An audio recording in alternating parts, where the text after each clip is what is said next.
Ladies and gentlemen, boys and girls, welcome back, welcome back. My name is Taurean Meacham, and this is God Talks, where we explore the intersection of faith, culture, and personal growth through meaningful conversations. Once again, you know my name, Taurean Meacham. I'm joined today by my good brother, Anthony Coates, and we will be breaking down the classic record from UGK, One Day, off of their Ridin Dirty album. Before we get into that, there is a lot of crazy stuff going on in the world, and before I start to get us in the right mood, I want to bring my brother on. All right, and the first thing, I want to make sure that everybody knows is that Dr. Umar was right, Tariq Nasheed was right, Minister Farrakhan was right, Marcus Garvey was right, Malcolm X was right, Magneto was right. All right, Fred Hampton was right, and the only the only thing that I can say to folks now, right, is that those who desire peace prepare for war. And so, with that being said, war is necessary, war brings pain. For war is necessary, war brings peace. Cause war is necessary, get your warriors up. You need me to turn that up a little bit in the headphones for you? Nah, I'm good, bro. Cause war is necessary, war brings pain. Let's go, get your warriors up. Cause my niggas are war ready.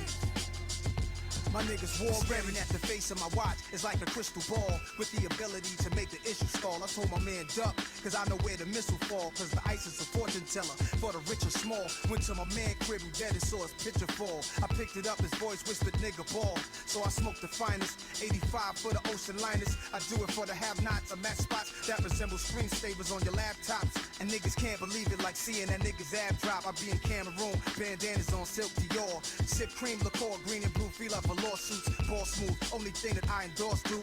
Stash houses gamble, I don't swear the lawsuit. All true and living God, we was here first. Parisian linen garb and cashmere shirts. War is necessary, war brings pain. For war is necessary, war brings peace. Cause war is necessary, get your warriors up. Cause my niggas are war ready, war brings hate. Cause war is necessary, war brings peace. Cause war is necessary, war brings pain. For war is necessary, get your warriors up. Cause my niggas are war ready. My niggas war ready, crew was realest. Shout out the movie theaters, Times Square 88. Whose crew was in it? Photographers sitting on wood wicked chairs. 40 ounce in the lap, giving off wicked stares. Punch out kings, busting pistols in the air. Hanging out a Cutlass Supreme window like bitch come here. Girls cussing back at us with the fattest asses. Like who you calling bitch, little black bastards? We had to wave the flag. Here come their baby dads, drug dealers in the crazy jag, looking crazy mad. They all thought they was sparkle, fucking killer men. But we was all black Caesars, Fred Williamsons. It was so simple. Now I'm reflecting in this gold Enzo. Face it, my favorite trinket was that Teddy Riley God bracelet. So now it's fly shit I'm draped in, customized shit I'm making. War is necessary, war brings pain. War is necessary, war brings peace. Cause war gotta get away from that bullshit that they on. I gotta get away from that bullshit that they on. I gotta get away from that bullshit that they on. Everybody get your glow on. Everybody get your glow on. Everybody get your glow on. Everybody get your glow on. I put a piece on chain, I did that shit for the haters. Made in the image of greatness, I got that there from my maker. Skipped over the minor leagues and took that shit to the majors. Fuck all that salt they were tossing. Sauce got plenty of flavor, I'm on my shine like a chrome grill. When the sun out like gon' spill that paint on the time machine that set on some chrome wheel. For all of them bookers that fake in front like they for the cause. Blocking that shot you taking, cause they know you bout to ball on the hole. King Tut with the gold, escaping all of the low. Prison system and road, they tired of hoping you choke. All that bullshit that they serve. I come from where you whip it in the kitchen till it's twerking out the pot. Put my faith in God, even Being along. But even if you don't respond, what I actually gave to you is something that I can actually receive for myself. So it consistently, when I do that, it keeps me in the mindset of like, okay, what am I actually giving out? You know what I mean? And does it resonate with me first enough to say this is actually good for this person? And then that's what builds that relational currency between the people. That's really pretty much forever. You know what I'm saying? Because it comes from that heart, that soul part of a person, that you could be edified in ways. You know, I can say a sentence that could, send your life on a trajectory in the best way possible. And then, it's the same for the latter too. It can be in a negative way, but it's all about the person actually recognizing what's actually good for you, and then understanding within that water, what do you have? You have vessels. We're the vessels. We talked about being in the Navy, being on submarines, and that type of thing. And like, we're vessels, what's being held in a vessel. I mean, you can look at that any type of way. You can look at him as a person, or you can look at him as a brother, or you can look at him as a mentor. And it changes due to the seasons. I mean, you Mm-hmm. explained how you were in a depressive state, where you're in a state where, you're pretty low, and oftentimes what you need in that particular time is you need something to rain on you, you know what I mean? To actually bring life to you. Speaking about water as a reference again, to actually, you know, for you, but you actually need something that can actually carry that, you being that vessel. So once you carry that particular thing, you got to ask yourself, what am I carrying? Is it love? Is it, something completely different? But you want to keep consistently, you want to hold on to, and actually just not hold on to, but to know when to release a particular thing that's actually good for that relationship. You know what I mean? Mm-hmm. And it just, there's so many things, bro. Like, you've been speaking for a bit, and I tell you, man, it's like, it's really, really touching. But even in this moment, I'm sitting back and I'm giving you my and okay and that type of thing. But I'm literally, everything that I just told you is essentially what I'm doing is I'm listening to my brother, and I'm saying, yo, I want to know who he is. Like, I want to listen to his heart, because I want to learn how to actually serve him and how to actually serve his needs, as a brother. So there's that dichotomy of, okay, I'm here now, I'm down low, and you're speaking to me from a rooftop, but at any given point in time, that tide can change. You know what I'm Mm-hmm. saying? And your tag could actually lower you out, and it can rise mine up. Okay, so at that point, what am I actually doing right now for the relationship, not even for myself? Yeah, absolutely, man. Absolutely. It's like when to hold on, when to release, man. When to retain, when to retain, when to release, right? And so Yeah, it's like for yeah. me to not to not taint that relationship. Mm-hmm. It's just like, well, I'll just dip out the group chat, and then we can just whatever the relationship's going to be, we can figure it out that way, right? Because it's Mm-hmm. like Mm-hmm. I'm not going to respond to the group chat. I'm gonna just put y'all Mm-hmm. motherfuckers on mute. You know what I'm Right, saying? right, right, And right. And how, yeah. you know what I'm So saying? so how do you? Because I know you have spoken about the boundaries thing, man, and that's one thing. I'll be honest with you. That's been a challenge. You know what I mean? Staying away from, any amount of toxicity, but then Mm-hmm. realizing you've set a boundary, and it's just like finding, I don't know if it's finding or if it's just actually just standing in, you know, your assertive effort to establish and keep that particular boundary. Because with boundaries, man, like, you can look at it as a wall, but you Mm-hmm. can also look at it as like a guard and protect your heart, to protect your mind and your Yep. actual peace, not for yourself, but for the new person that has never even actually met you yet. That Mm-hmm. person needs to see you in the best capacity possible, for whatever reason that is. And you may not even know what that is. You'll cross a person, in a grocery store, or, just, getting your, paying for your toll at the toll booth, and say something and not even realize how you actually transform that day of that person for the better. You know what I mean? Not knowing where they're at or where they're actually going. So yeah, man. But yeah, definitely, I'm just curious to how you, handle that particular thing, as far as like, hey, yo, this is what I said. Why are you not getting this? Yeah. No, it's And how like that particular part.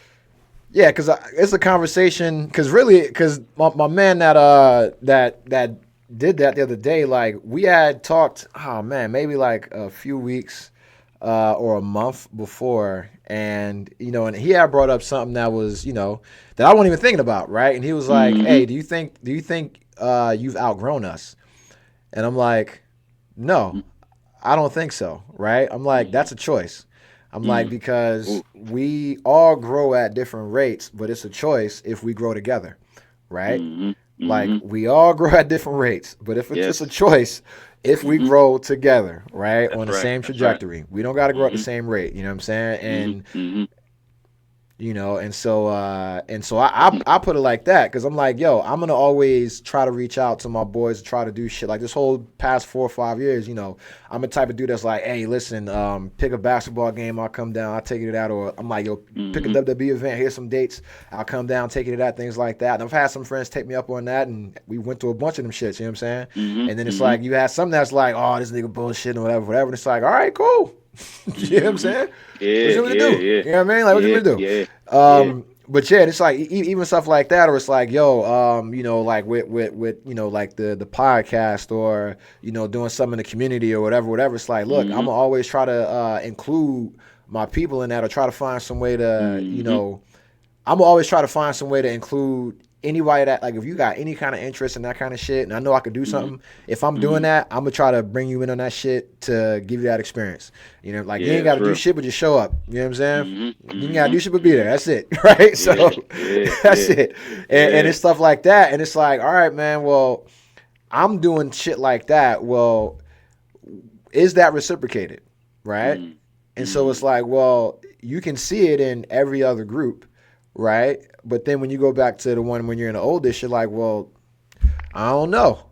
You know what I'm saying? I wasn't really thinking about that until niggas brought it up, because I'm always looking at what can I do for my boys? You know what I'm saying? Like, am I my brother's keeper, right? Like, how can I empower them, right? How can I uplift them? Like, my boys ask for something and I got it, I'm going to give it to them. I'm not going to ask a question. You know what I'm saying? I'm not going to ask for payback. It's like, yo, if you ask me and I got the ability to give it to you, I'm supposed to fucking give it to you. You know what I'm saying? Fuck. I didn't get whatever I had for myself. I got it to be able to help other motherfuckers like you. You know what I'm saying? My fucking family, right? So that's what it is. It's like, who the fuck want to help themselves? That shit boring as fuck. And so it's like, yo, I'm gonna need help. And I'm not trying to do that shit by myself. You know what I mean? Like I need help working out. I need help being a parent. I need help dealing with relationships. That's what friends are for, dog. These motherfuckers lighten the load. And so it's like, all right, well, if we're doing shit, and it's like, all right, let me try to figure out ways to help niggas out, or uplift niggas, or do shit with niggas, and there's always some kind of disconnect, and it's like, well, what the fuck, is it them or is it me? You know what I'm saying? But if it's like, well, if they're able to do shit with each other and it's me, then it's me. If I'm the common denominator, it ain't them niggas. They fine. It's me. I've been going for fucking 10 years. Them motherfuckers don't know me. You know what I'm saying? Like, I'm an activist. I've been an activist for the past 10 fucking years, right? Especially the past 5 years, right? And it's like, if that's not your lifestyle, then then that's just what it's going to be, right? But it's nothing personal. It's just like, y'all grew this way, I grew that way. You know what I'm saying? And at the end of the day, it's like, yo, you could choose to, kind of grow back towards, the center, but it's like, y'all got to figure out what that is. What's that identity? What's that soul? And then so for me, I always saw that as like our hometown, right? Like, if we could agree on one thing, we could agree that we all fuck with our hometown, right? That's what I believe. Right? I'm like, if that's our hometown, that's where we grew up, that's where we came up, that's where we, became men and shit like that. That's where we started families, and we can universally agree that we fuck with our hometown, right? And the big disconnect for me is that niggas don't fuck with the hometown. You know what I'm saying? That rubs me the wrong way. You know what I'm saying? Wow. I've said that a million times too. Like, y'all really don't fuck with Asbury like that? Like, y'all ain't got no love for Death Row on the West Coast? That shit sound petty too, bro. That shit sound petty as hell. That shit sound petty as hell, bro. What, from them you talking about? No, me saying that. That's like one of my big things, right? Because it's like, but I say that to anybody, right? Anybody, like anybody from my hometown. Like, if you don't fuck with the hometown, if you don't want to help out, if you don't want to help rebuild the hometown, restore equity to the hometown, I really can't look at you like, I don't know, bro. It's like, why you think that is? Yo, if you're not, you know why? And here's what it is, right? Here's what it is. And this is some shit that unfortunately is unique to us. And it's because we don't have a sense of ownership. That's what it stems from, right? That's what it stems from. And I feel that way because my parents are homeowners. And a lot of the people that I am friends with that feel the same way, they still have family that own homes back in the hometown. So a lot of my friends that don't really give a fuck about the hometown, they don't have family back there. They don't have family that own homes there. They don't really have a fuck reason to go back there. And they don't, come from like civic minded backgrounds or military families and nothing like that. So there's no like instilled civic duty or nothing like that. So yeah. And then, yeah, and then and another thing, right? Another thing is niggas male presence in the house. Okay. Right? Yep. So male presence in the house. And so what I mean by that is when I go to my Hispanic friends from the same hometown that had a male presence in the house, they fuck with the hometown.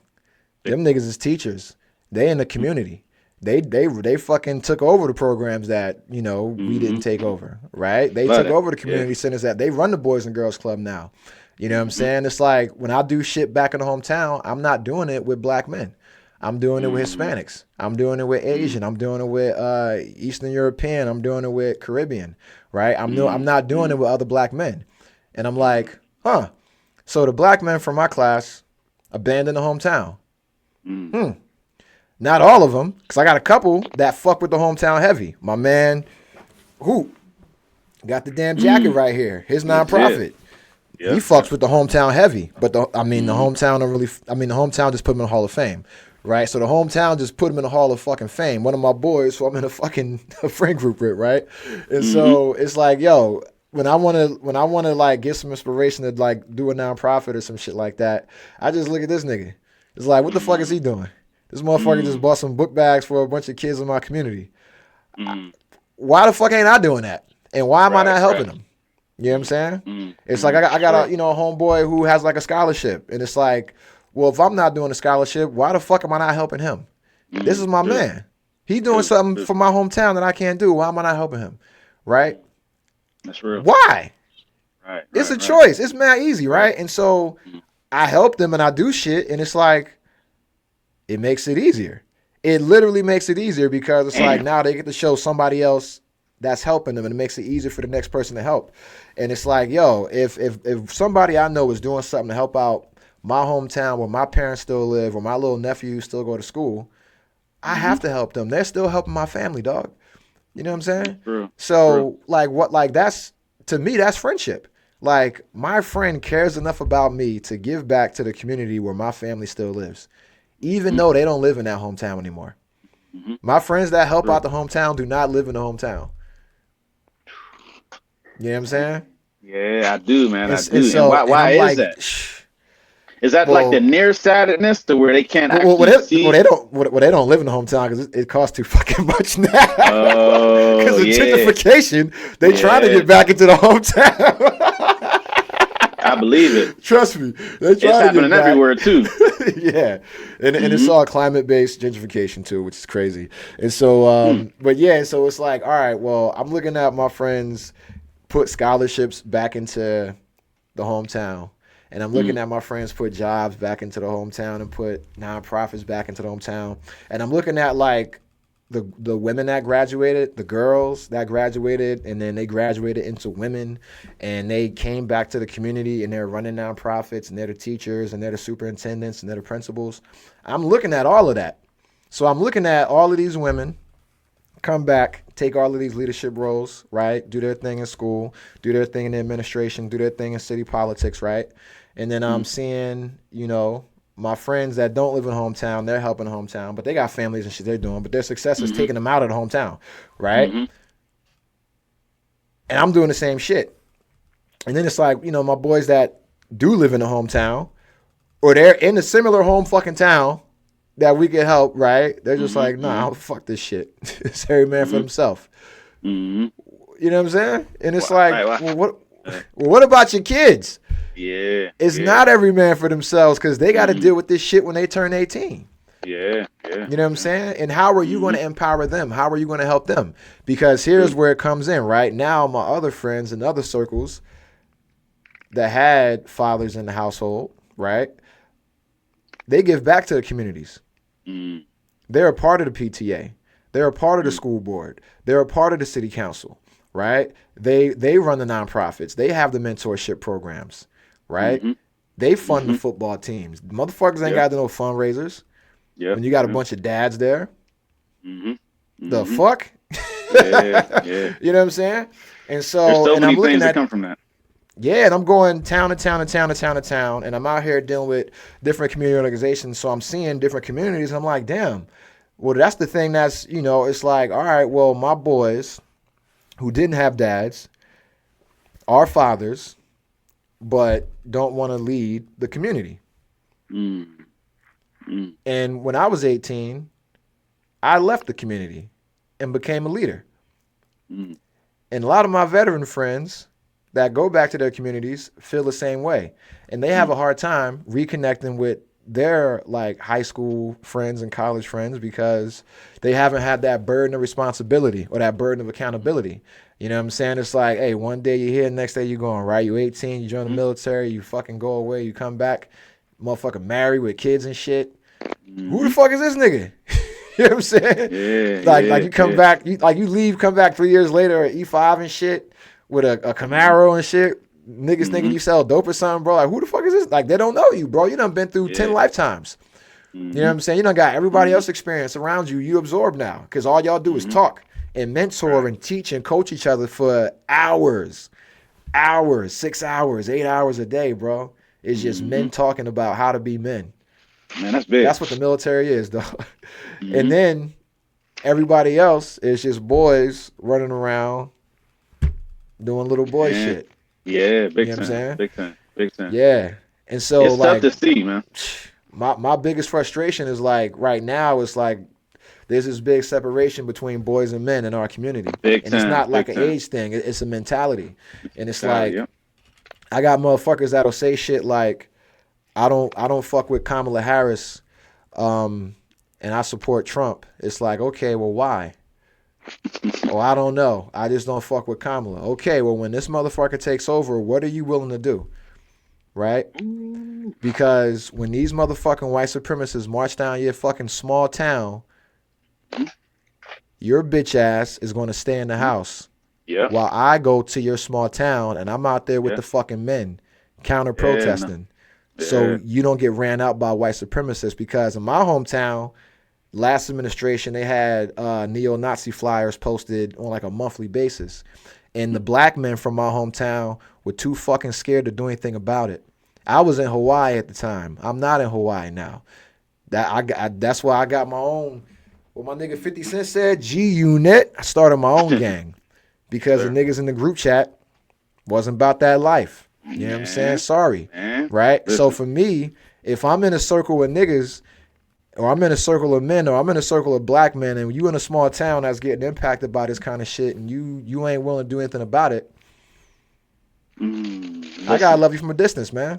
Yeah. And I tell you, back in the day, like, you turn your back, on your unit, on your team in the military, you was a goner. Mm-hmm. You was a goner. Like there wasn't ain't no nah. So yeah, that's Yeah, you touching on some things that only men can talk about. Can't no boy come up here and have no conversation about what we talk about sacrifice and putting your life on the line. You know what I'm saying? Because we've already done it. You know what I'm saying? Like we yep, was in the military. We served a whole bunch of people. Actually, we served the people that hate our fucking guts to this day. You know what I'm exactly. saying? And we did it for people not knowing if we was actually going to make it through that day. You know what I'm saying? Who it Correct. would actually benefit. You know what I'm saying? Like we benefited billions of people. It's not Mm-hmm. just about the U.S. Like we benefited the supporting countries that we support. And I Correct. mean, one of the things that people don't even talk about, and essentially we was almost a slave to a lot of these corporations through corporate interests. So you got to Mm-hmm. even throw that in there and say that like we were corporate slaves on another level. But no one can have this conversation or even talk about it. You know what I'm saying? Correct. Because the minute you say it, they begin to think about, their life of, if you want to call it substance or materialism or women or whatever it is. And that's what they're a slave to is their money, their Mm-hmm. materialism. You know what I'm saying? Yep. Like they don't fight for anything and they don't stand up for anything. So, for me, that's a touching thing. Like even with me living up here in New Hampshire, I got family, back in Pittsburgh. Of course, I got family where you at, you know what I'm saying? And all over the country through, my military friends. So, I still got a heart for it, bro. But it's, and ask yourself, in a blink of an eye, in a moment, are you willing to put it all in the line? You know what I'm saying? And when you really think about America, I mean, we can't, get away from, the slavery and what our people went through, but the abundance of, with this man that's in office right now is built on our backs. You know what I'm saying? Yep. So, bro, like there's so many things at stake that we can't even cover, during this conversation. But like I said, even being up here in New Hampshire, my family being back in Pittsburgh, there's differences. There's that differences of mindset. I lived there, for a short period of time, and although I love my family and I still go back to, to visit and everything else, I saw what we're talking about right now. You know what I mean? Just the ability just to not even have the conversation. You know what I'm saying? The conversation of, like, there are things that need to happen, and they need to happen very, very fast. You know what I'm saying? Because the implications are like just built on things that are just of old. Yeah. Man, you know what I'm saying? There's a lot of things to talk about. And one thing I will say for sure is that if you build anything, if you're attempting to build anything on money alone, you will lose. It's just as simple as that. You will not get nowhere, like, because men have tried and have tried to do that, and it's not going to happen. You know what I'm saying? Like, you have to build it on the right principles, and it has to be built on the original foundation. It has to be on God's foundation. And then before there was any other institution ever created, it was the institution of the family. He said that to the man in the garden. He said, he put him to sleep. And what did he do? From his rib, he said that he needed help. Like, and that got away from the pride and everything else. But what happened at the fall of man with Adam? What did he do? He listened to that woman, and he did not listen to God's straight, direct orders. You know what I'm saying? So that's just kind of where we at, man. And I tell you, it's a soft point for me. You know what I mean? Because I love my family. You know what I'm saying? And I still do. But that mindset piece, I recognize that, and it's frustrating, man, because it's just like, at one point, when can we have this conversation? You know what I'm saying? Because at times I still do feel like, even though I'm talking to you and I got your support and the support of other veterans and brothers alike, I still got that, like, man, like, we need more help, bro. Like, we need to, it's not something that you can look at within 10 years, 50 years. Like, you know what I mean? We've been oppressed for hundreds of years. You know what I'm saying? So how do you think we're actually going to change something within 10 years or 5 years, or even to think that someone that doesn't even look like us or have never even supported us at all, in this seat is actually going to do anything about it? We got to look at each other and say, bro, like, what you do, what do you do? And we got to coordinate that, man. How do we do it? I don't know, but we just got to start with one person, man, and literally just continue to feed the message out, man, and just stand on those principles, knowing that at any given point in time, you could be gone. Yeah, and that is like a lot of times I think that's like one of the biggest disconnects, man, because it's like sacrifice, man, and knowing what's on the line. For myself, I live right here in D.C., right? So this past weekend they had the Proud Boys marching right at the Lincoln Memorial. I can see that from this office right here. So when they're marching at the Lincoln Memorial, holding their neo-Nazi flags, I can go up to my living room and without a cell phone, without binoculars, I can see them. I'm that high up, right? And so it's like, yo, listen, this shit I'm at ground zero. I'm here for a reason, right? And so everything I do is protected by law, right? So everything I do is essentially counter to all of the wild shit going on. So in my personal and professional capacity, like, I build communities, man. And it's like, yo, knowing that, like, our hometown could be taken over, right? Or it could be gentrified and we still got family there. And we could simply go back and just by being men and volunteering an hour or two a month virtually to the Boys and Girls Club to be a mentor, right? That could change a kid's life, right? Like, shit, then I'm like, yo, let's do something like that. And you can't get that kind of buy-in from, like, men. It's like, well, yo, the fuck is we doing, bro? You know, like, you see what's going on out here. You see what's going on out here. And we really the first generation, right? Civil rights, 1964. That means our parents were children when this shit were passed. So we are really the first generation that gets to operate under freedom and equality, right? Allegedly, right? We're the first generation that really gets to operate into that, right? And we 40 years old and we ain't really done shit yet, right? So I'm at the point in my life where I'm like, yo, I ain't going out like no fucking sucker. I'm not going to be the motherfucker. You ever watch the Boondocks? Nah, I ain't seen it. I seen maybe an Oh episode. Swear, man, bro. so this is an episode of Boondocks, and Pops, the character John Witherspoon's grandfather, and he's discussing his involvement in the civil rights protests.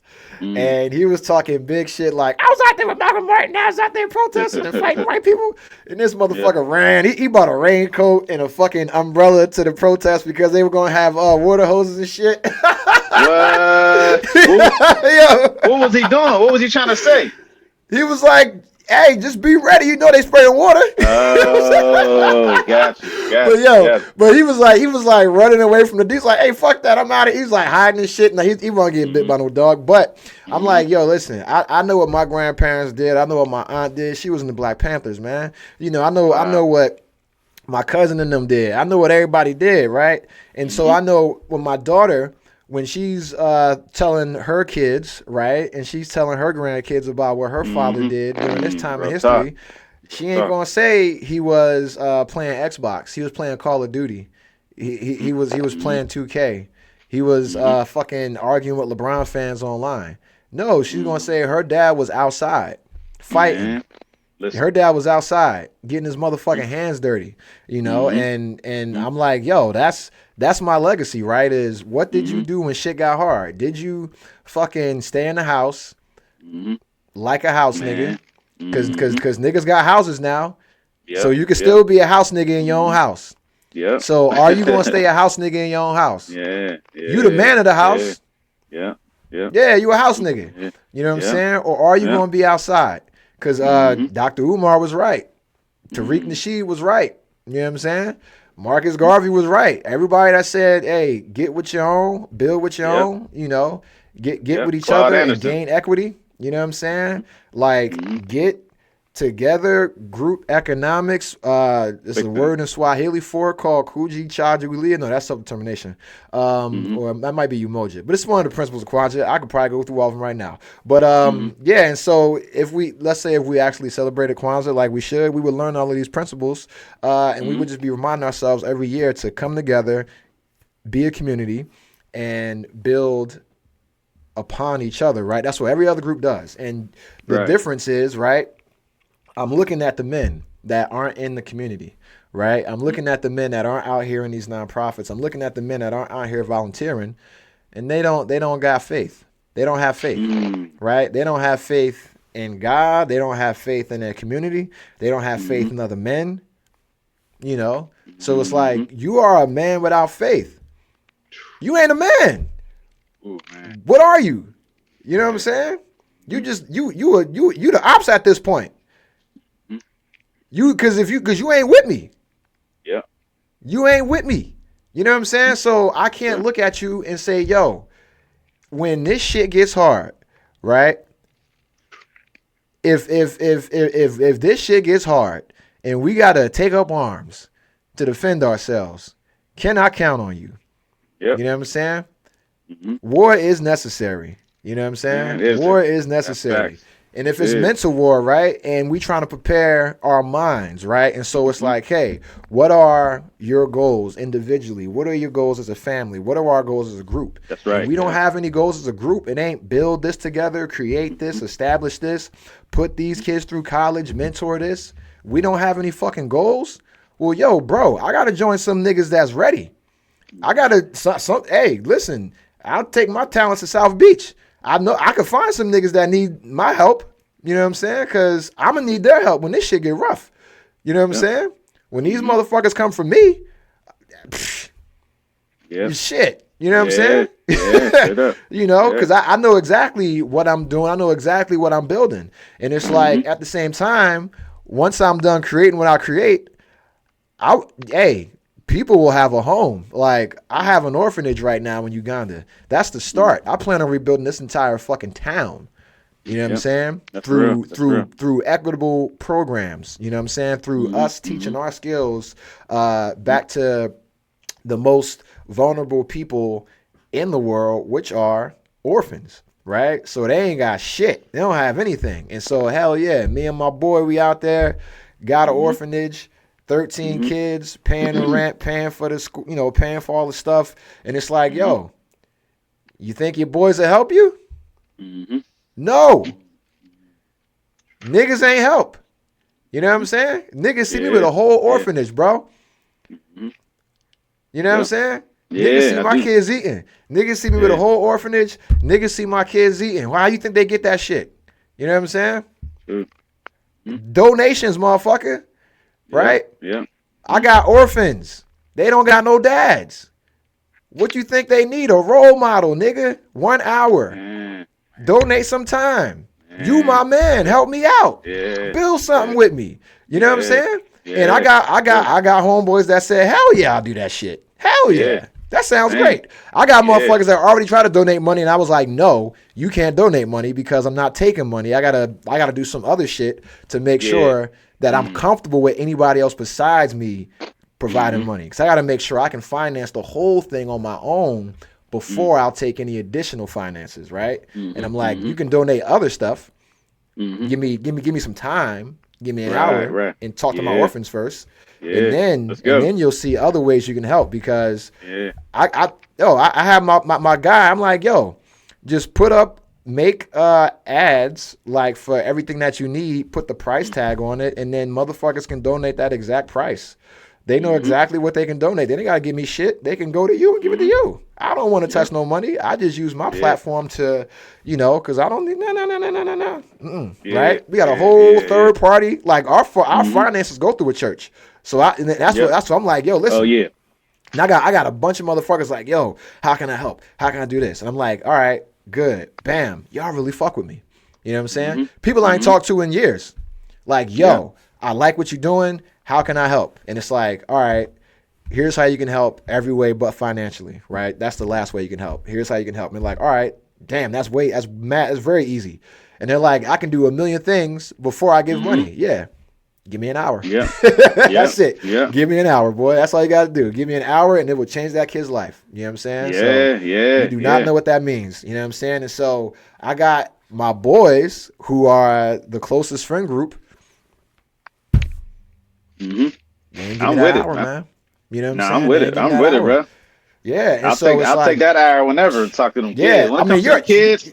Yeah, you give me this. You know what I'm saying? And the thing is that like they see this, right? And then because like Jerome, once we get him built up, that's when, you two will meet, and then he needs like a mentorship I can't give. He needs a mentorship spiritually that I can't give. You know what I'm saying? And so it's like, well, I know who could. You know what I'm saying? So, and it's like, hey, that's that hour right there, because hey, he got 13 kids, and he's younger than me. You know what I'm saying? Yeah. So a lot younger. You know what I'm saying? So you talking about Uganda? Yeah. Oh wow.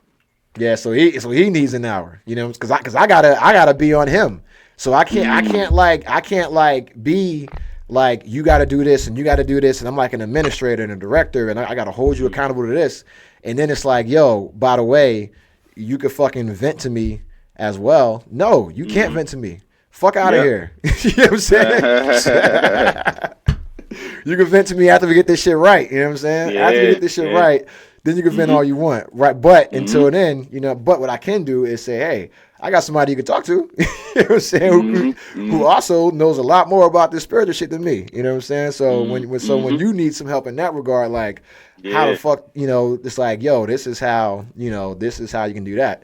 But just having that conversation, I'm like, yo, from that is like, well, that's how we get men back into church, right? Because I'm like, all these motherfucking dudes, all these men who have these families, have these great finances and shit like that, they don't go to church. And then it's like, all right, you ain't got to go to church. Do you believe in God? Do you pray? What's your relationship? Do your kids believe in God? Do they believe in anything? Who's holding you accountable? Are you scared of anything? Like, well, why do you behave? Like, why follow any laws then? You know what I'm saying? Like, when you ask these questions, and like, you got some folks that'll have that conversation, some folks that won't. So for me, if I gotta be able to at least get something from you spiritually, right? Or emotionally, or something mentally, right? And so, like, because I want to be able to help you or empower you or uplift you, or how can I serve you, right? Am I my brother's keeper? And then in that regard, like, the exchange is, yo, I'm trying, like, my friends are my friends for a reason, right? Like, something I don't know. right? Right. Like you introduced me to something. You fucking gave me a pencil when I didn't have one, right? Like whatever that introduction was, like you're a good person, and it's like I want to see you do better.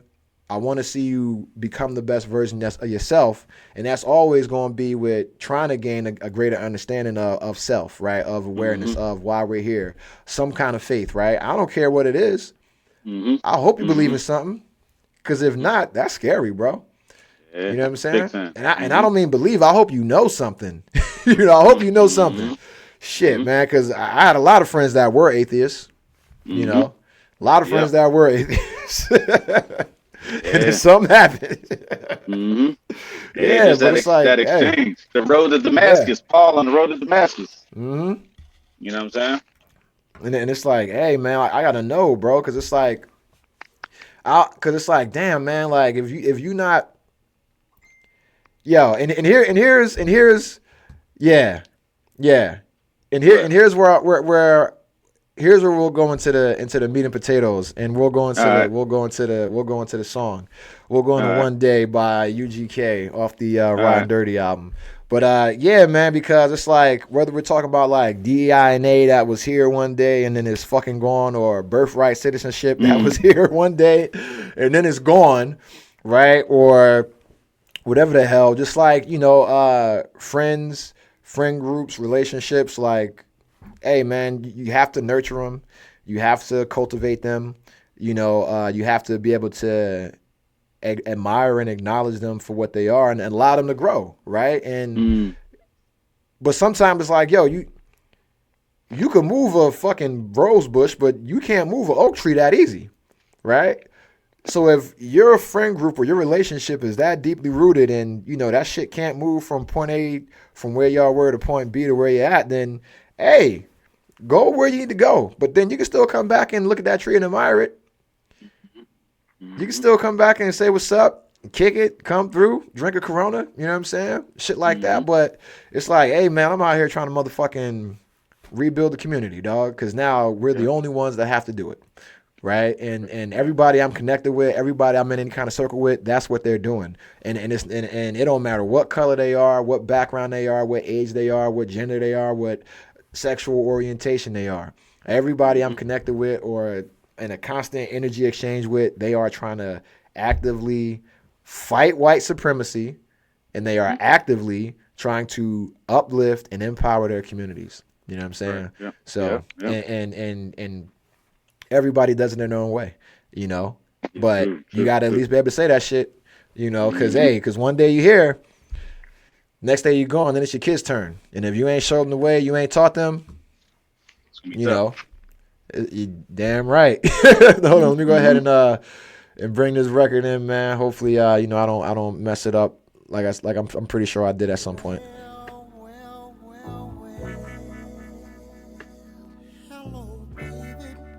All right, you can hear? Awesome. Mute myself up.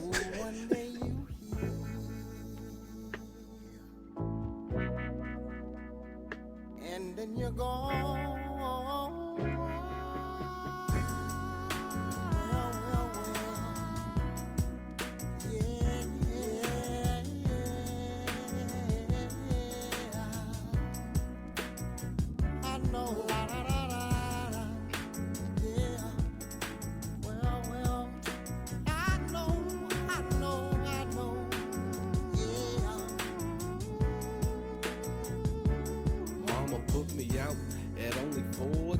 So I start selling crack, cocaine, and codeine. Time to stack some paper. I gotta do it quick. Thinking I'm a juvenile, but they don't know who they messing with.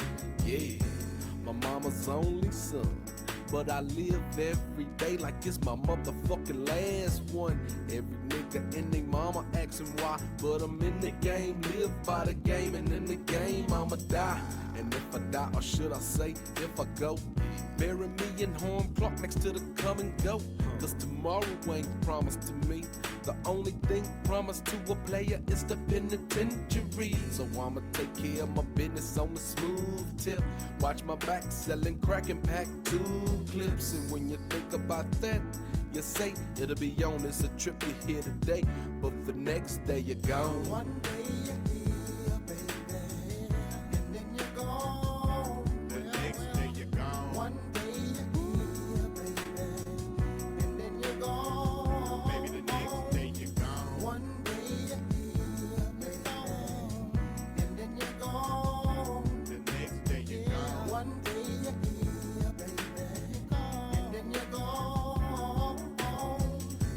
we living in, man, it ain't nothing but drama. Everyone wanna harm ya. In New York, niggas getting shot for bombers. Now they got your life in the palm of their hand like California. Niggas with dubs are hydroponic. Marijuana, gangbanging got the ghetto hotter than a sauna. Down in Orange, my nigga Box died on the corner behind a funky ass dice game. I saw him once before we died, wish it was twice, man. I remember being 8 deep off in Chucky crib, letting us act bad, not giving a fuck what we did. When we lost him, I knew the world was coming to the end, and I had to quit letting the devil push me to a sin. My brother been in the pen for damn near 10, but now it look like when he come out, man, I'm going in. So shit, I walk around with my mind blown in my own fucking zone, cause one day you're here, the next day you're gone. One day you're here, baby, and then you're gone. The next day you're gone. One day you're here, baby, and then you're gone. I'm up early cause ain't enough light in the daytime. Smoke two sweets and so these chickens roll the clock like 9. Big nut holder, my boulder smoker on the PA pipes. AK loader as I get swallowed under city lights. Niggas be looking shy, so I look shy back. Can't show no weakness with these bitches, get your life jacked. Man, it's a trip where I stay, especially for me. Them bitches tryna lock me up for the whole century. They gave my nigga Donnie 40, Dante 19. I wish that we could smoke again and take a tight lean. My world a trip, you can ask Bumby, bitch, I ain't no liar. My man Bobo just lost his baby in a house fire. And when I got on my knees that night to pray, I asked God, why you let these killers live and take my homeboy son away? Man, if you got kids, show me love them, cause God just might call them home. Cause one day they here and baby the next day they gone.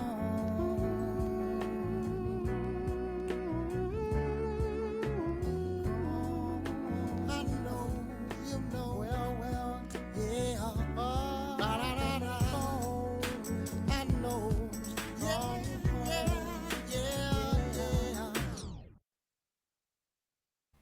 Yeah, man, that's that classic UGK.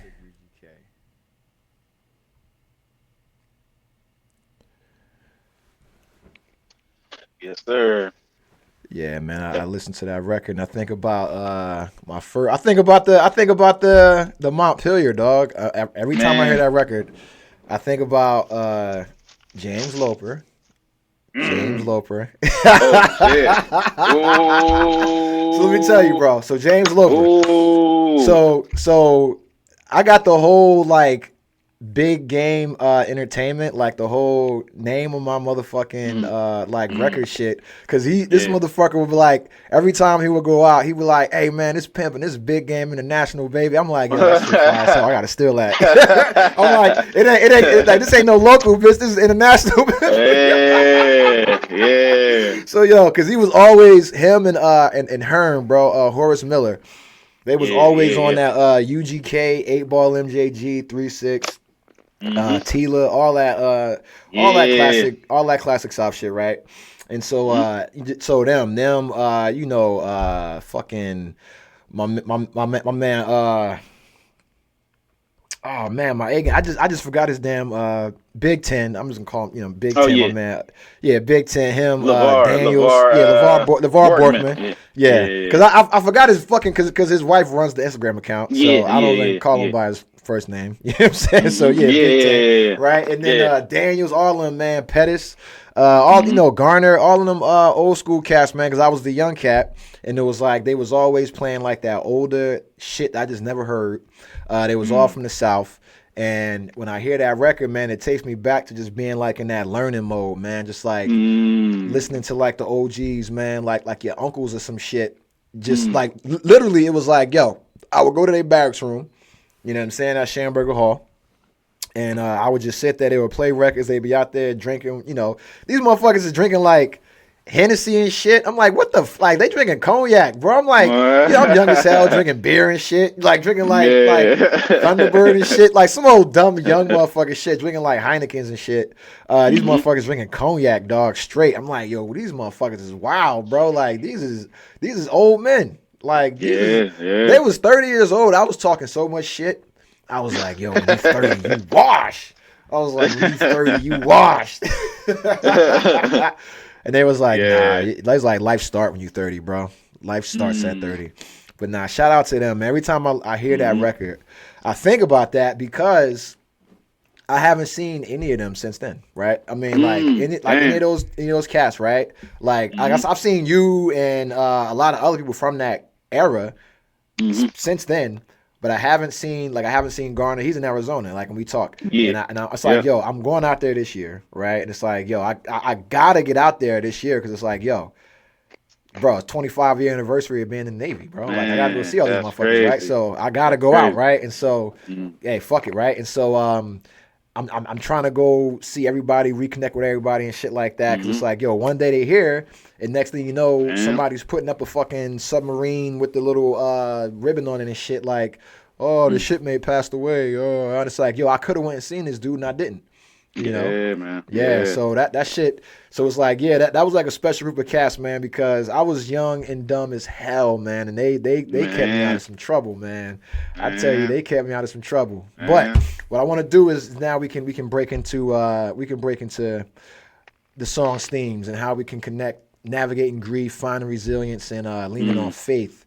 And we'll explain some relevant scriptures. We can discuss mental health and share some actionable resources for growth and healing in this song and in this conversation, right? So if you're just tuning in, one of the things I love to do is use classic records that we've heard and loved, and I like to really break them down and see how we can learn and grow from them. And so this record, released in 1996, it's a heartfelt meditation on morality, loss, and the challenges we face in life. And for me, it's not just a song, it's a testimony to the resilience and faith, and it's a soulful example of just how you can use a sample, right? Like this comes from Donny Hathaway, A Song for You, and you can see how Pimp C, Bun B take it, put their spin on it, and they're not soft on the record, and it's literally telling you to cherish life and reflect on your purpose even in the midst of hardship, right? And so it's like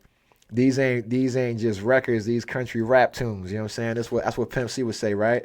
And so the first thing I want to talk about is loss and mortality, right? And so on the record, UGK, they talk about the reality of death hands-on with the line, one day you're here and then you're gone, right? That's one of the most sombering and sobering reminders of life's fragility.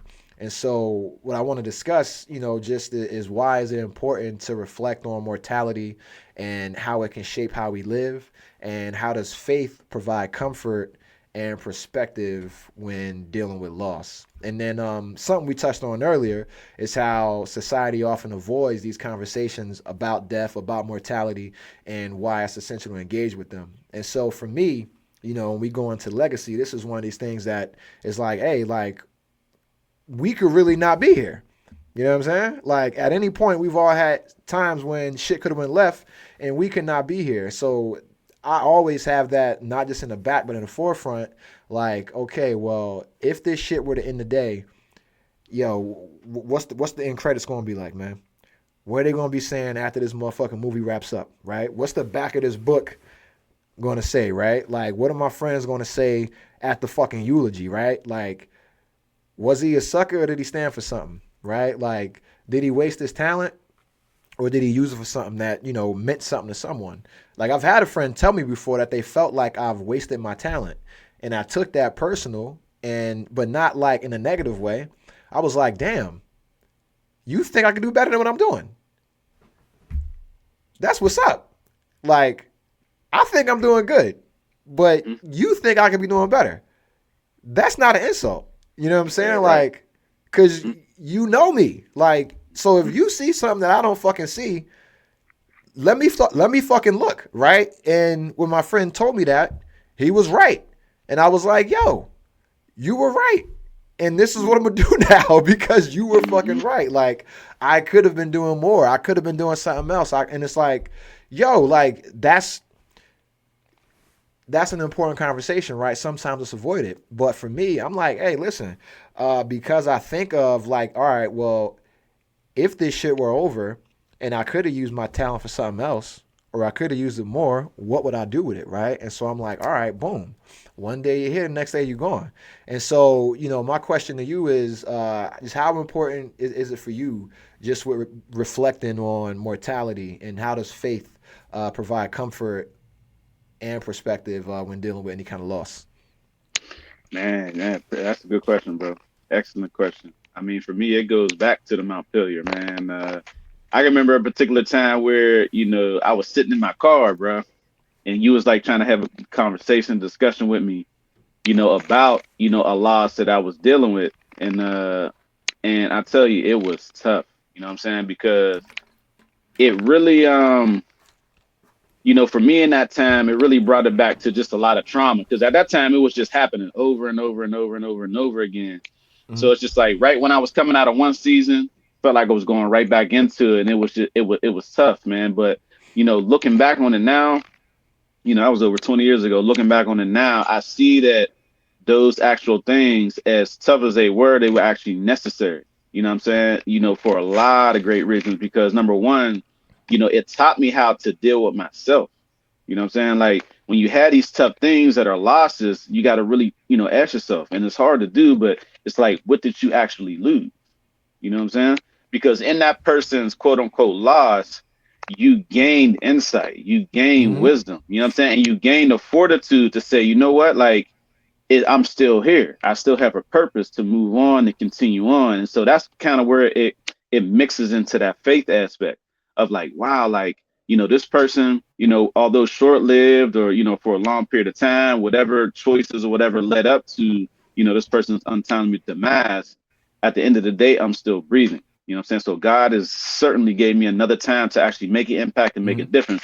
And so a lot of times that's what I do is I reflect whenever I hear about a loss or a potential loss. I got a health scare from a family member recently, and I could just remember thinking like, wow, like even though he was still here, I was literally truly like almost grieving of the fact that his potential loss. You know what I'm saying? And so that was Mm-hmm. another thing that I had to do. And what that actually did is it drew me closer on with my kids, taught me to appreciate the time even more, but also like get the legacy continued out. Like, okay, the trust fund. Let's see what's up with that. The health insurance. Okay, like making sure that the businesses are going for the kids, in order Mm-hmm. to get them going and keep them going for that time. So, I've just learned over the years. In the beginning, it was very, very tough, and it was heartfelt, and it hurt a lot. But now, as I'm growing older, it's just like, you know what? Now my purpose has changed, as opposed to before when I was immature, probably lash out and do a bunch of things that would really wouldn't be helpful. But now that I've gone through those seasons, now it's time for me to look back at that other generation and say, you know what?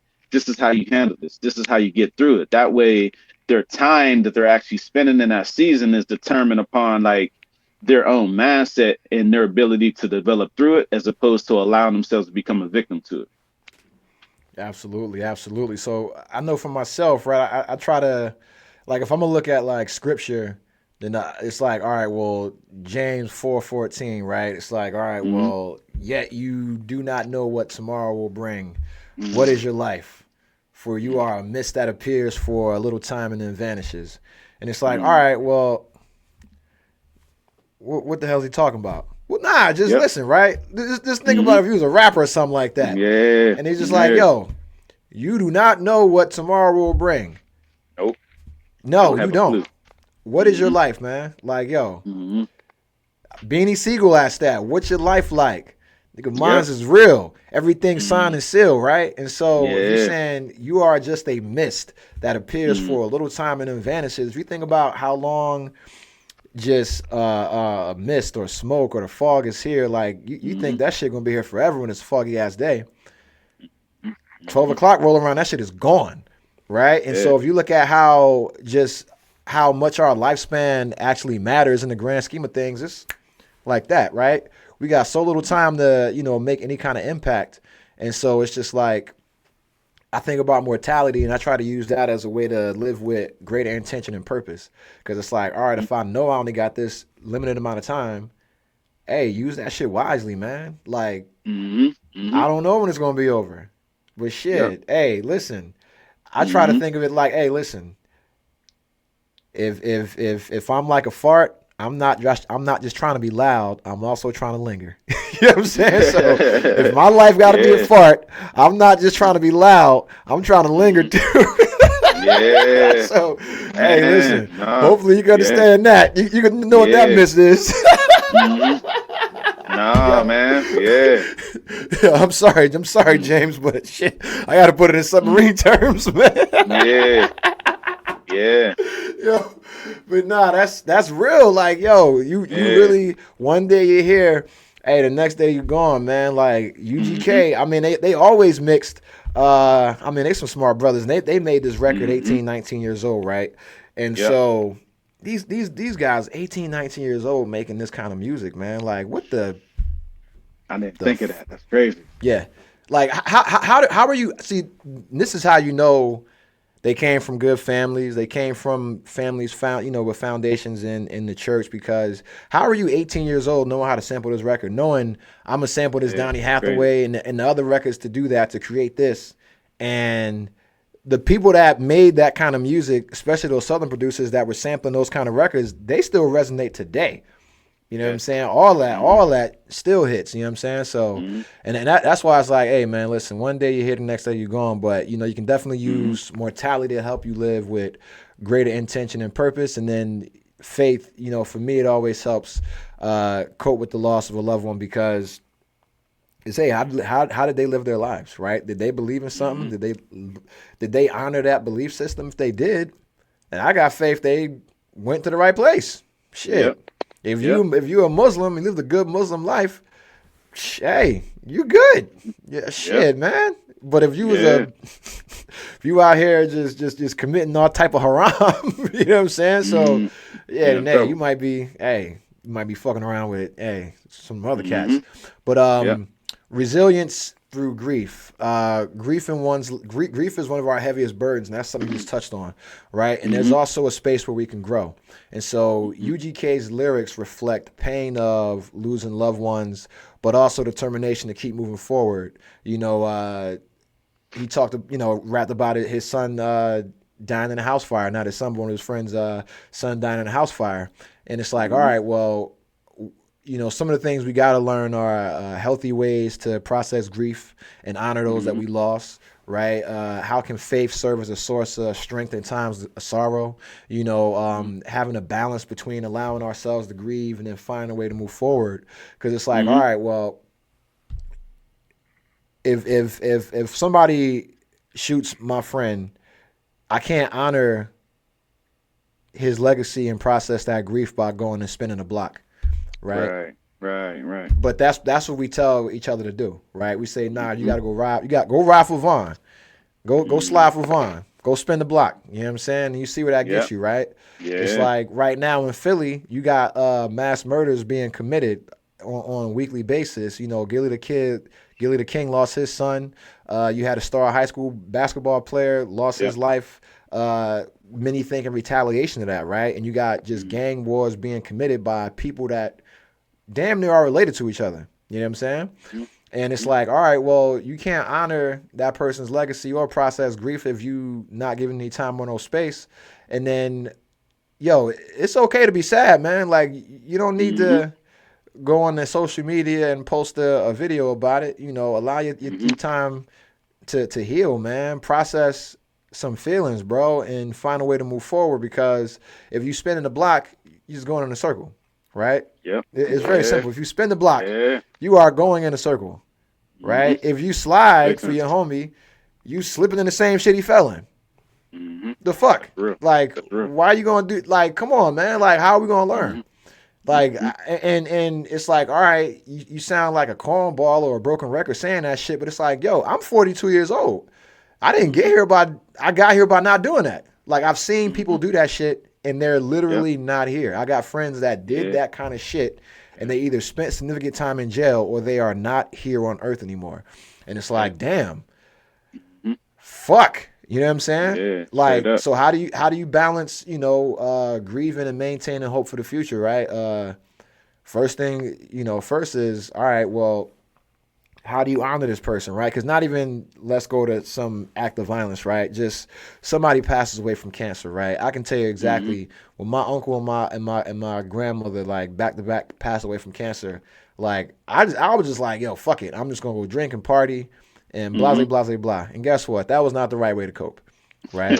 How was that? That is not the right way to grieve, right? That is not the right way to navigate any kind of journey from pain to healing, right? So my boys that I'm talking about from the Montpelier, right? They cats that taught me how to do a pull up. They were like, yo, you can't control all of this shit, right? But you can control your body. You can't control your mind, right? Yep. So that's all you gotta do first, right? Do a pull up, bitch. Right? So that's basically what it was, right? So it's like, okay, well, I don't have my grandmother and I don't have my uncle, right? But how can I honor them, right? First off, take care of myself, right? What did they pass away from? Is it something that's preventable? If not, is it something that's screenable, right? Yeah, that's the first step, right? Finding something as simple as that. But a lot of times we get caught up in like trying to get an immediate, like, response either in dopamine, whether it's this happened, so I got to go drink this or smoke this or go sleep with this person or go spend this money, go drive this fast car and get in this accident, that kind of shit. Like I've done all that kind of stuff. And it's like, well, now we'll just fucking stop, bro. Yeah, just stop and chill. You know what I'm saying? Well, damn, Benny Siegel again. Stop, chill, relax. But nah, like, so like, all right, well, in the song, it's like you can't sit and cry every day. You got to keep on pushing through, right? So how does resilience look in actual real life when we're in pain? So the scripture is Psalm 34:18, right? The Lord is near to the brokenhearted and saves the crushed in spirit. And so it's like, all right, in all these times when we're sad, yo, just go to the Lord, man. He's right there chilling, right? Waiting on you. But it's like, why wait till then? Because if we wait till then, it's like you're more reluctant. It's like you gotta reach all the way out as opposed to he was already right there with you when the shit happened. You know what I'm saying? So it's not a hard blow because hey, you know how to honor that person. You know how to navigate this shit. You got that support system. You can have these conversations with your folks, things of that nature. And it's like if they all got the Lord near them, they know to be near you, right? Yeah. And so it's like, damn, these motherfuckers are smart. You know what I'm saying? Like I'm trying to make it simple, right? Because it's like, all right, the Lord is near the brokenhearted and saves the crushed in spirit, right? So imagine if you got a bunch of brothers, right, and they don't know shit, but they know God, right? Let's say that they don't know shit, but they know God. Imagine the dumbest motherfuckers on earth, but they just know God, so they good people, right? But basic, and I don't want to say dumb, but like, matter of fact, how about this? Imagine all of your friends had Down syndrome, right? Imagine all of your friends had Down syndrome, but they were all Christian. If you were depressed, would your friends know to be near you when you were depressed? Hell yeah, they would. Yes. Yeah. But think about your friends that don't know the Lord, right? Ooh. They ain't never near you when shit is bad. You know what I'm saying? Like when shit is bad, they get the fuck away from you. You know what I'm saying? You notice that? Like, and I ain't trying to, I'm just saying, right? So my friends, it's like even now, right? Even now, with all this shit going on in the world of EEO, with shit happening, like motherfuckers' jobs is in jeopardy, right?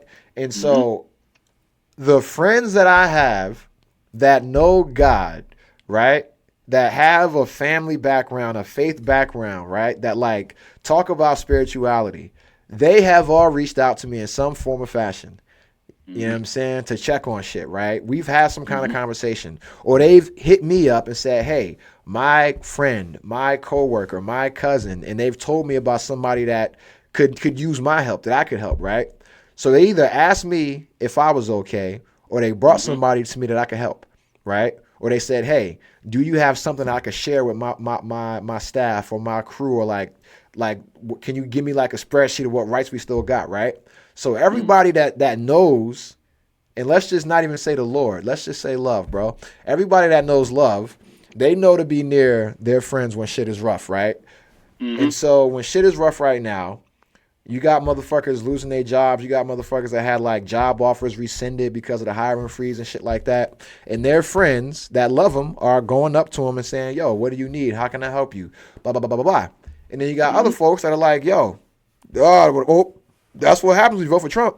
It's like, well, that person didn't vote for Trump. Mm, Are you going to help them when you see them suffering? mm, Because your friend, that's an innocent bystander that didn't vote for any of this shit, uh, they're suffering. Are you going to help them? Are you going to provide them some kind of support? It ain't got to be no money. You can just say, damn, that's kind of fucked up. You want to talk about some shit? You know what I mean? mm-hmm, You want to mm-hmm, jump on a game and have a distraction from this shit, right? So, and I got mm-hmm. mad motherfuckers that reached out to me. And I don't want to say motherfucker. I got mad, a lot of good friends, right, that reached out to me. And they said, hey, are things okay? How does this affect you? Or they've said, hey, this affects me or this affects my friends, affects somebody. What can we do to help them out? And it's like, all right, bet. Boom, boom, boom, boom, boom. And then the folks that don't have this kind of love, right? They just like, all right, well, fuck it. Sucks to be them. You know what I'm saying? Mm, That's what mm, y'all voted for. That kind of shit, right? And it's like, damn, you know, mm, mm-hmm. what the fuck? You know? Yeah, yeah, yeah. Yeah. So that's my question, man. Just it's for you. Mm-hmm. Like any Yep. healthy ways you process, grief or honor, those you lost and or just how do you maintain hope for the future, with balancing grieving or just navigating the pain from journey to healing. Yeah, no, I mean, I think the grief part, great question, bro. The grief part is um, just allowing yourself to grieve, man. And Mhm. it can happen in so many different ways, man. That happened to me, through my marriage. Mhm. Once that separation, and then the inevitable divorce after that, there was a loss there, and a lot of times, this is kind of a different, because sometimes we can think, one day, day you're here, one day you're gone. Um, and apply it to, a lot of different other things. But Hell right yeah. now, just applying it to that marriage piece, man, like, what was going on there was like, feeling like a failure, feeling like, just like, did I do this? Doubt, questioning myself. And I think just allowing myself to grieve, you know what I'm saying? Mhm.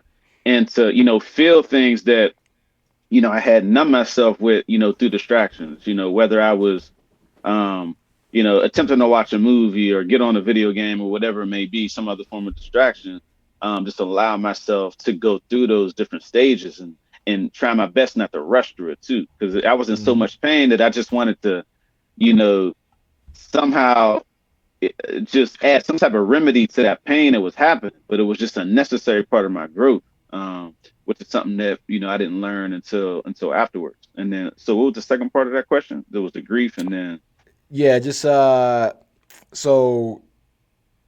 what one of the ones was just fuck, I'm sorry. Navigating the journey from pain to healing. Damn. hmm Shout out to Sparkling Ice. This is not a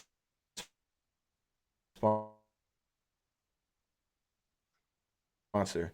Yo, so this shit is like I buy a case of this for like $1 saying this, but for some reason when you order it on the app, they only charge you $1.97 for like a whole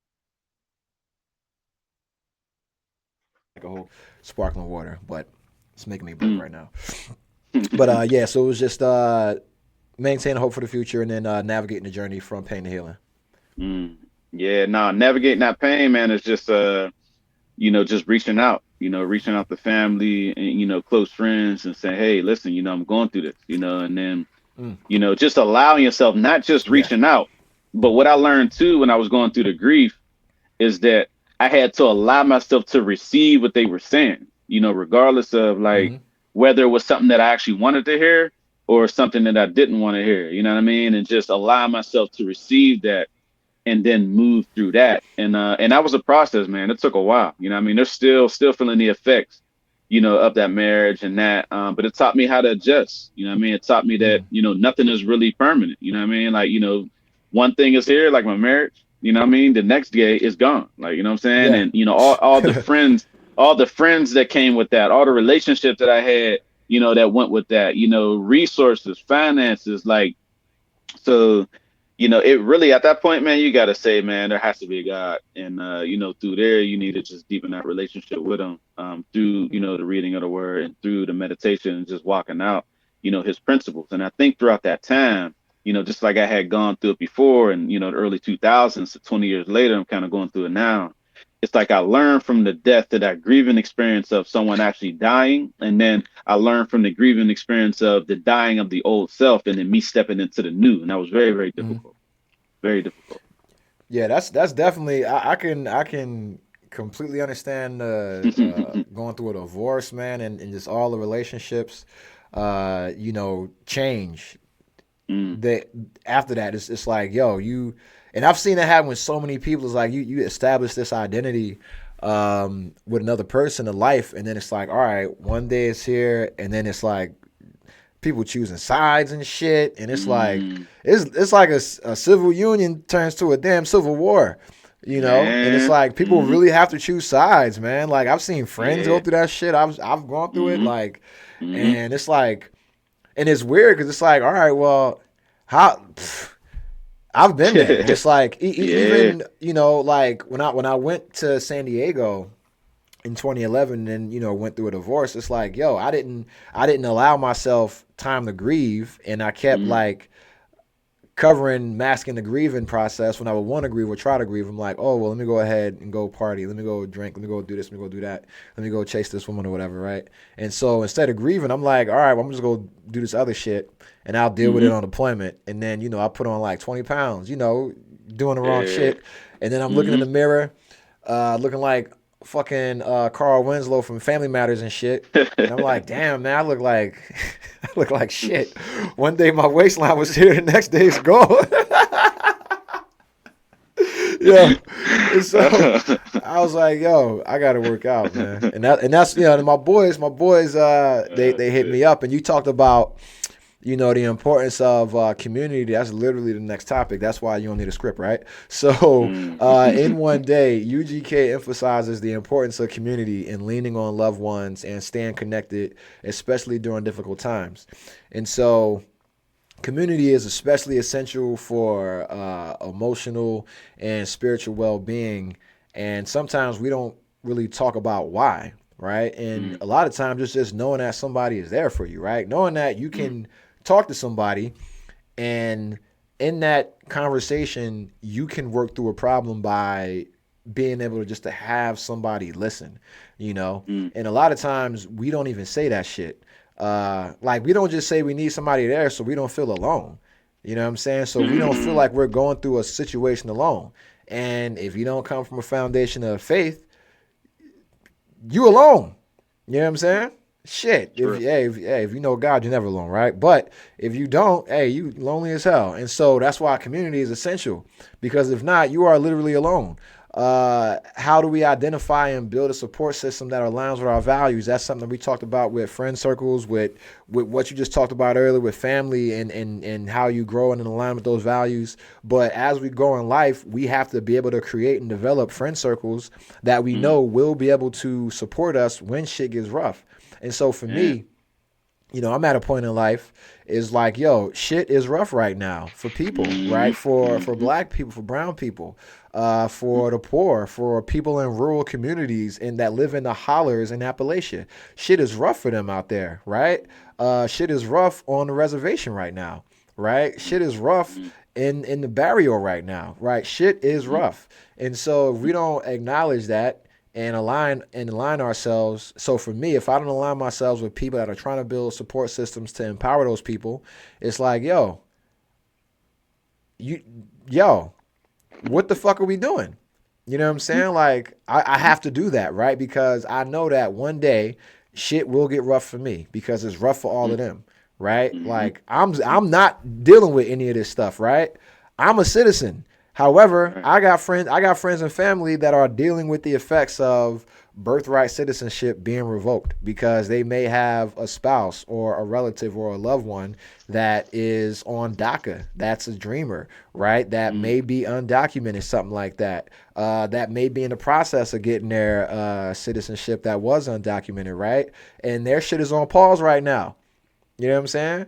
It's folks Mm. that went across the border to get paperwork to do the actual legal process that can't come back right now because everything's on pause right now, right? So it's like, yo, I gotta align myself with people like that I can help because I know Mm. how to get around shit like that. I have resources for Mhm. stuff like that. So it's like, yo, I know folks at naturalization. I know folks at the embassy. I know how to do this. I know how to do that, right? So I know that I got to be available to people that are going to go through that shit as well, right? It's not just like I can't be thinking about myself when it's like, yo, one day you're here, the next day you're going. It's like, yo, that applies to somebody else.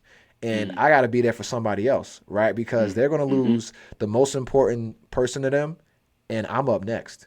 And I'm not going to know it. You know what I'm saying? Like, I'm in the batter's box, and I don't know that shit, dog.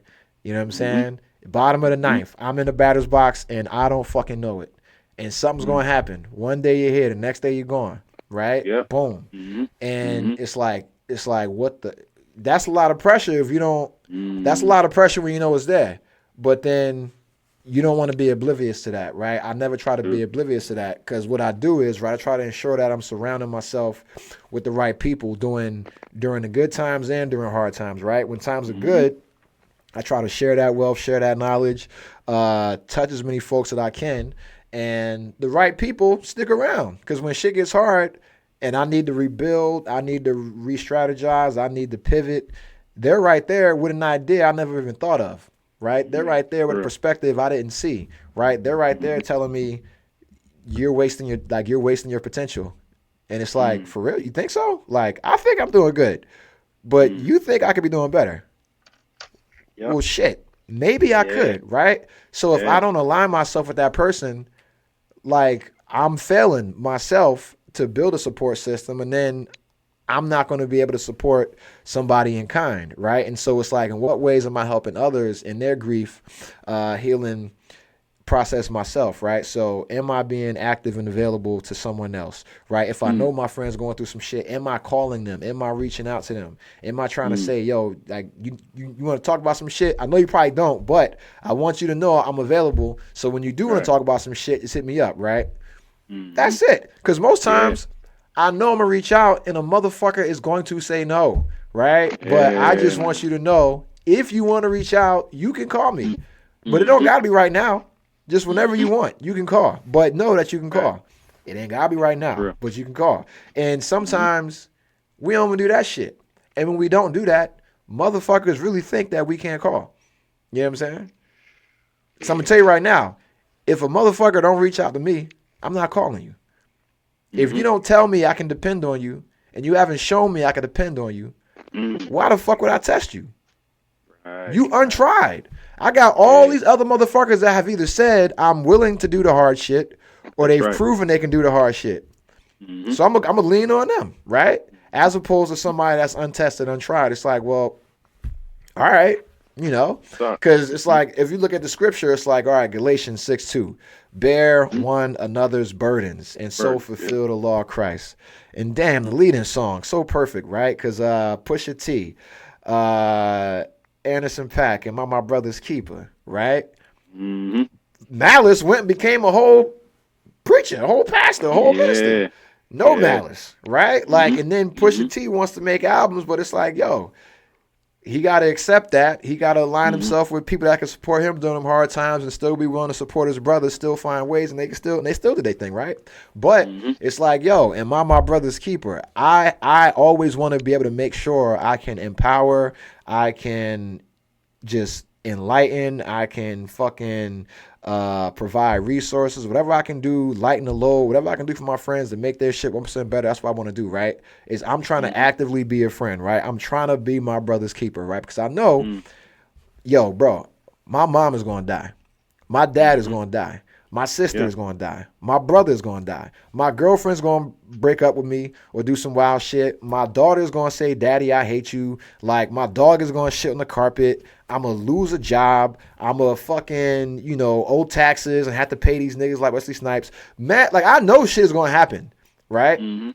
So I need my friends, right? Because when this shit happens, I got to be able to look at these motherfuckers and, yo, bro, yo, where's that meme?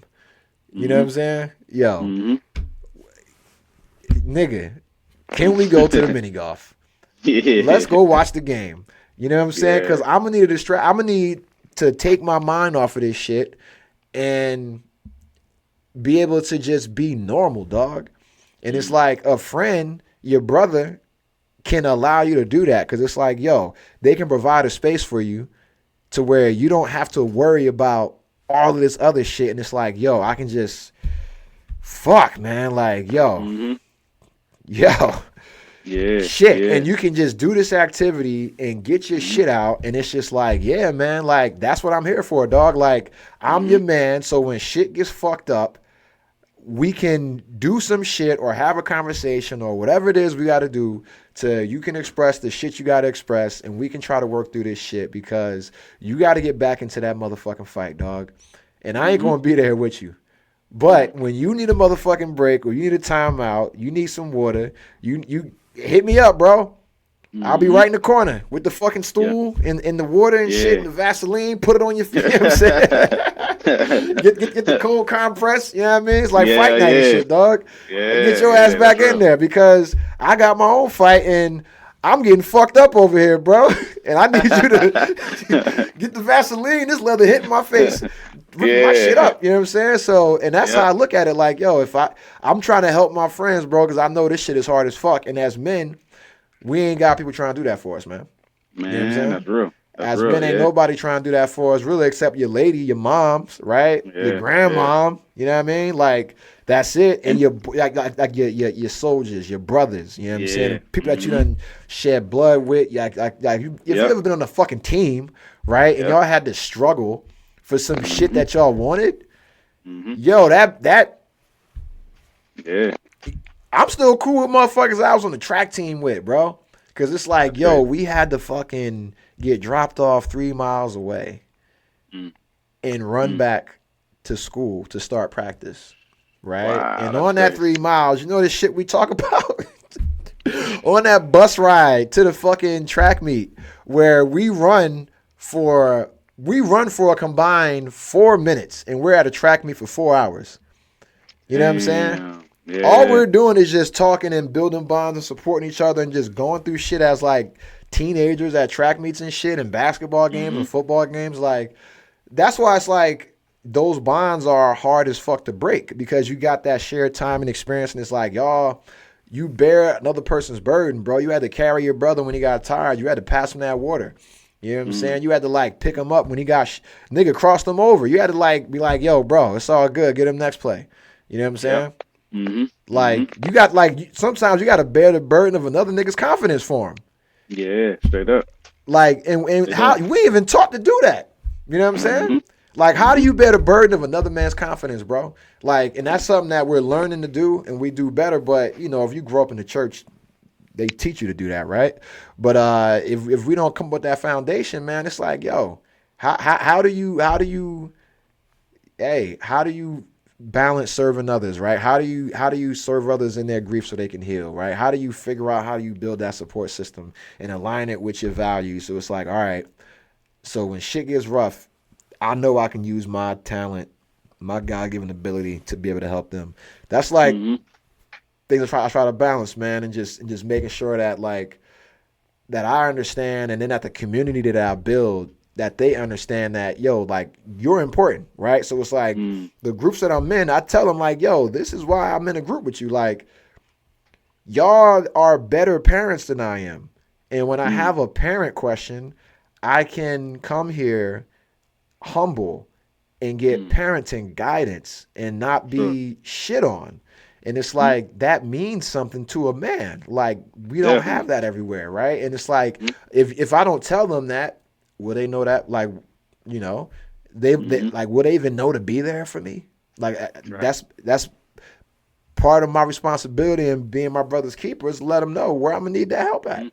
You know what I'm saying? So that's just, you know, some stuff I think about when I'm discussing, when I'm like trying to just, when I'm thinking about community, and especially with that song, One Day in UGK, it's like everybody, like, they're literally talking about their friends and family going through shit and how to support them.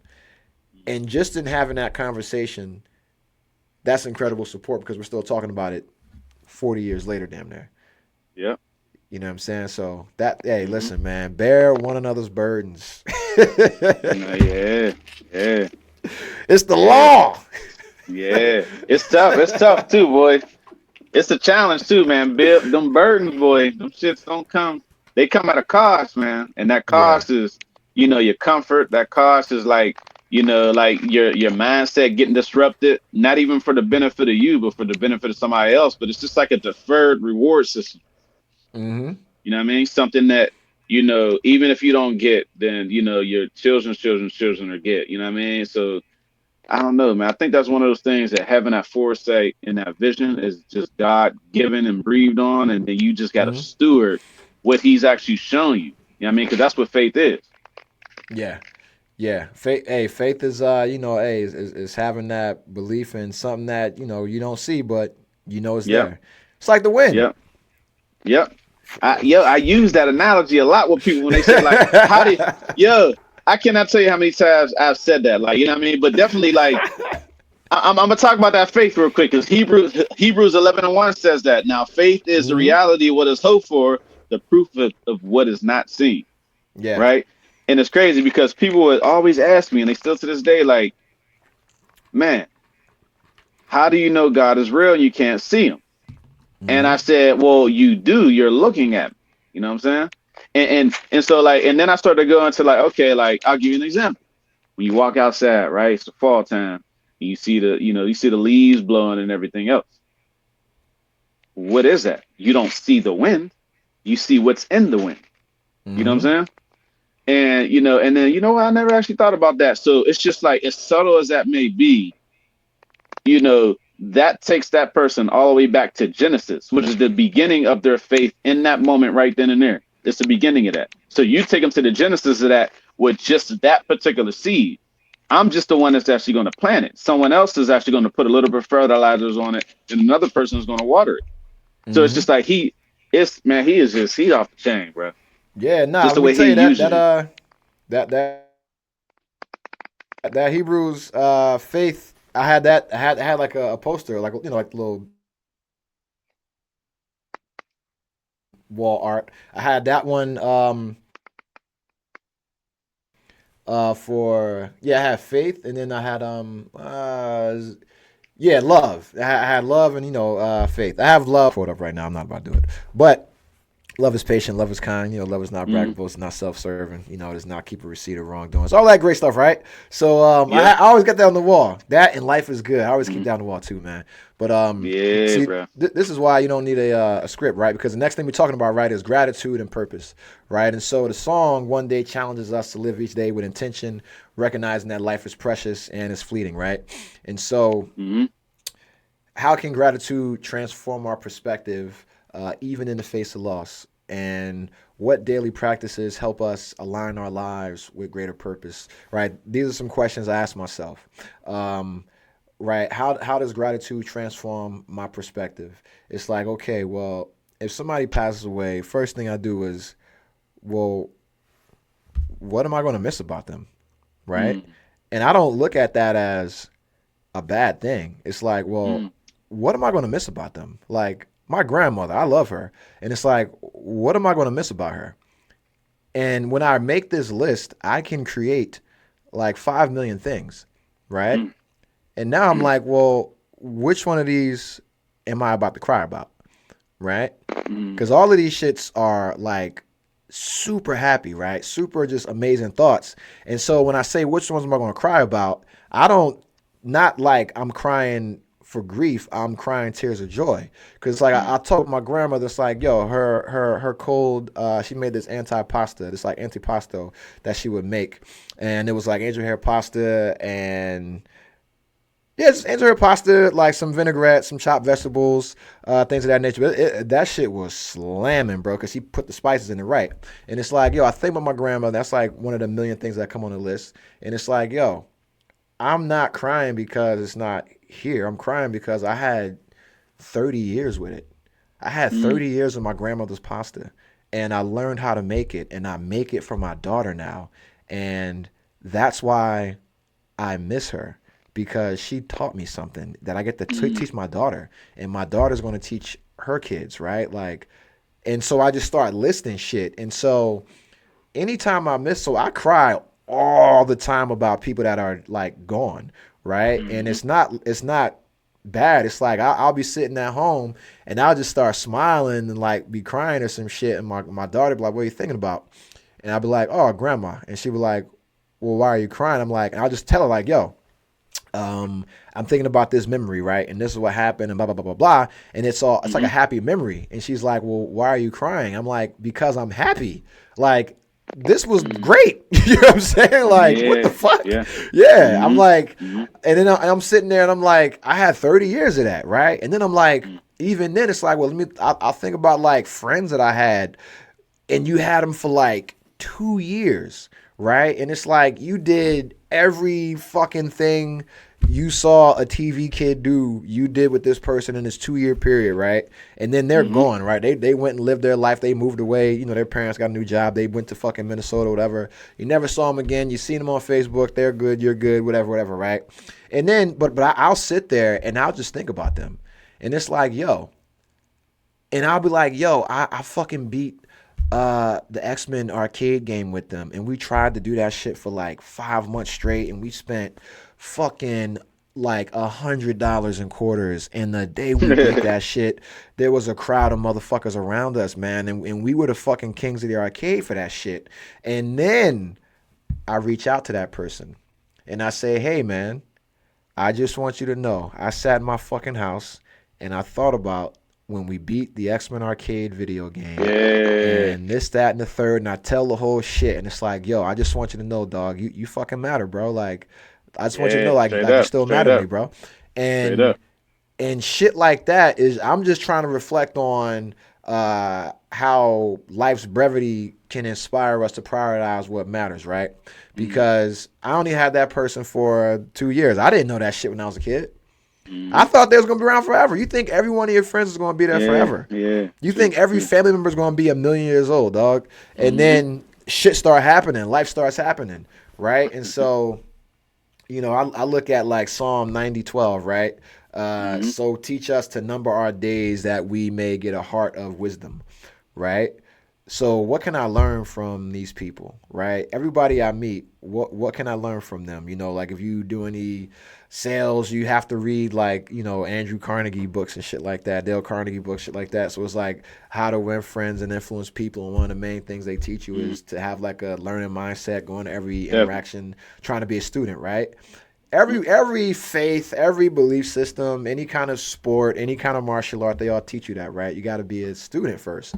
And so if I know that my time is limited and I go into every interaction with people like I'm going to learn something from them, I'm going to get something from them, and it's going to help me grow no matter what it is. Even if it's that pencil they give me when I don't have a pencil, that's going to teach me to have compassion for somebody else.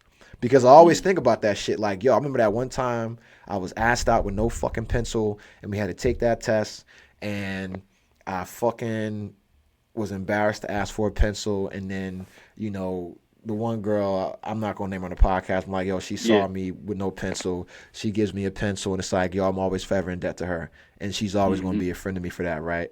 And I'm going to always give that pencil to a motherfucker, right? I'm always lend a motherfucker a pencil, right? He's like, can you lend a nigga a pencil? Be like, yo.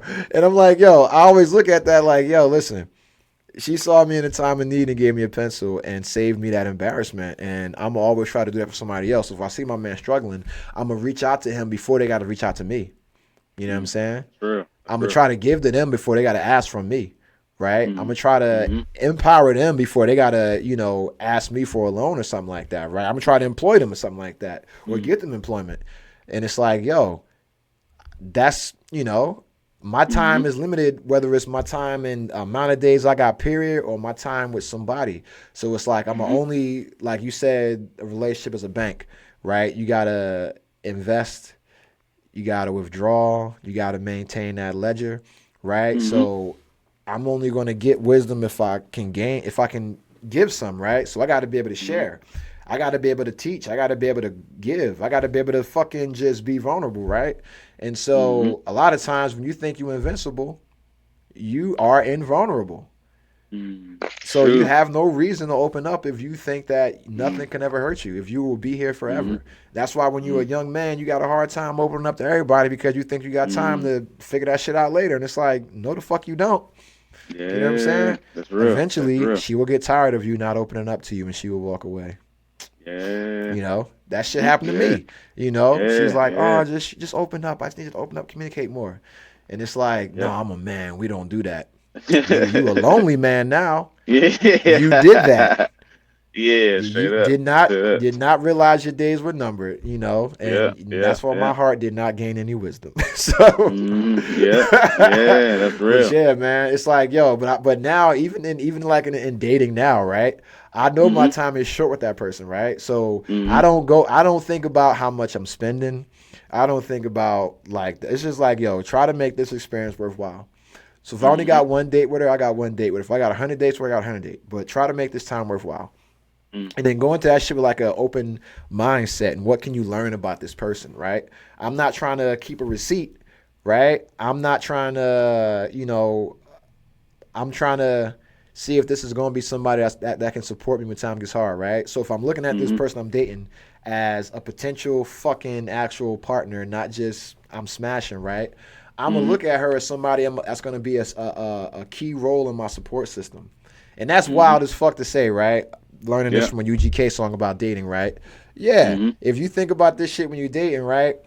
That person you're bringing in, don't think about, just understand your time with that person is limited, right? So Hmm. is this somebody that will be able to support you when times get hard? And so in doing Hmm. that, understand you got that amount of time to learn from them to figure out is that what they're meant Hmm. to do.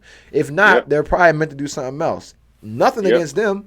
Move Nope. on, right? Yep. That's it. Because one day you're here, Yeah. baby. Yeah, let me And tell you, then you go. because I was mad when she left too. Nobody Mm. recently, nobody recent, but yeah, let me tell you, man. Shout out to her. She Yeah. knows she is. She knows she Yep. is. I'm Yep. lying. I made that whole story up. They ain't never left me. I'm lying again. I'm lying again. Nah, let me tell you, man. But nah, that's the question, man. Just with Yeah. gratitude, how does gratitude transform your perspective, even when dealing with loss, and then any practices uh, that align yourself with a greater purpose or understanding just the brevity of life and helping that prioritize things. Yeah, no, man. Gratitude is, it literally the one thing about gratitude is that the only way to actually acknowledge it is to have humility. You know what I'm saying? Mm-hmm. You know, and that humility is literally what covers you. You know what I'm saying? Like the fact that you can humble yourself says that you are acknowledging a need that you can't get on your own. You know what I mean? So with the gratitude for me, when I will humble myself to the most high, I'll say, man, I need you. You know what I mean? There would be times when Mm-hmm. I'd be going through a mess. It'll be all in my face. And I would just say, from my own words, I would say, I trust you. You know what I'm saying? And what that actually built, one thing that was already built was his foundation, but what it established in me was just like how far he would actually go, for his sheep. You know what I mean? He'll lead Mm-hmm. at 99 just to go out to get that one, and that one was me. But I've been a part of the 99 as well. And that's what it established in me, man. Like, and once because I don't think gratitude is something that I just had on my own. I had to humble myself, and then Mm-hmm. he developed a heart and a spirit of gratitude. And what that gratitude did is it allowed me to receive more from him, which in turn allowed me to hear, allow me to see, and to develop the mindset. Because it's just like in that moment, the heart transformed my mindset through his word. And then from there, I was able to draw in closer to him, and then he drew in closer to me. And then it was just like, I like to believe that at one point, we became one. And, whatever choices that I was actually making weren't choices of my own. They were Mm-hmm. literally rooted in that gratitude. It was rooted in that humility, and it was rooted in all those good seeds that were planted, on a heart that was just like, it was starving for that. You know what I mean? But there were challenges too when I thought that, you know, I wanted to seek certain things. I didn't realize that those things would actually never be a feel for that. So it just that's what helped me, bro, is the humility. And then that humility, I just allowed, his faith to work through me. And then I look back and was just like, oh wow, like he's been carrying me the whole time. Like, you know what I'm saying? Mm-hmm. Like, people, and what do I mean by that? People would come up to me and be like, going through the hardest thing ever. Man, you don't remember when you prayed for me or when you said this to me and this? I'm like, nah, because in that moment I wasn't actually me. It was actually his Mm-hmm. words being channeled through me to that other person. You know what I mean? But the fact that they can come back later speaks to like, wow, like it just takes time. It's just like when you plant a seed, you can't have a harvest within a short period of time. You've got to actually allow for that maturation process, that fermentation to happen, to germinate, to actually form that. And there's a whole bunch of things that go along with that. But just remember, that was a particular seed that was in the dirt, but I was up under another tree that was providing shade for that fermentation to actually happen. Mm. Yeah, that's gratitude and understanding like it's a process. It takes time to develop. It's a skill, man. Like you gotta practice it, Hmm. right? Coming from Definitely.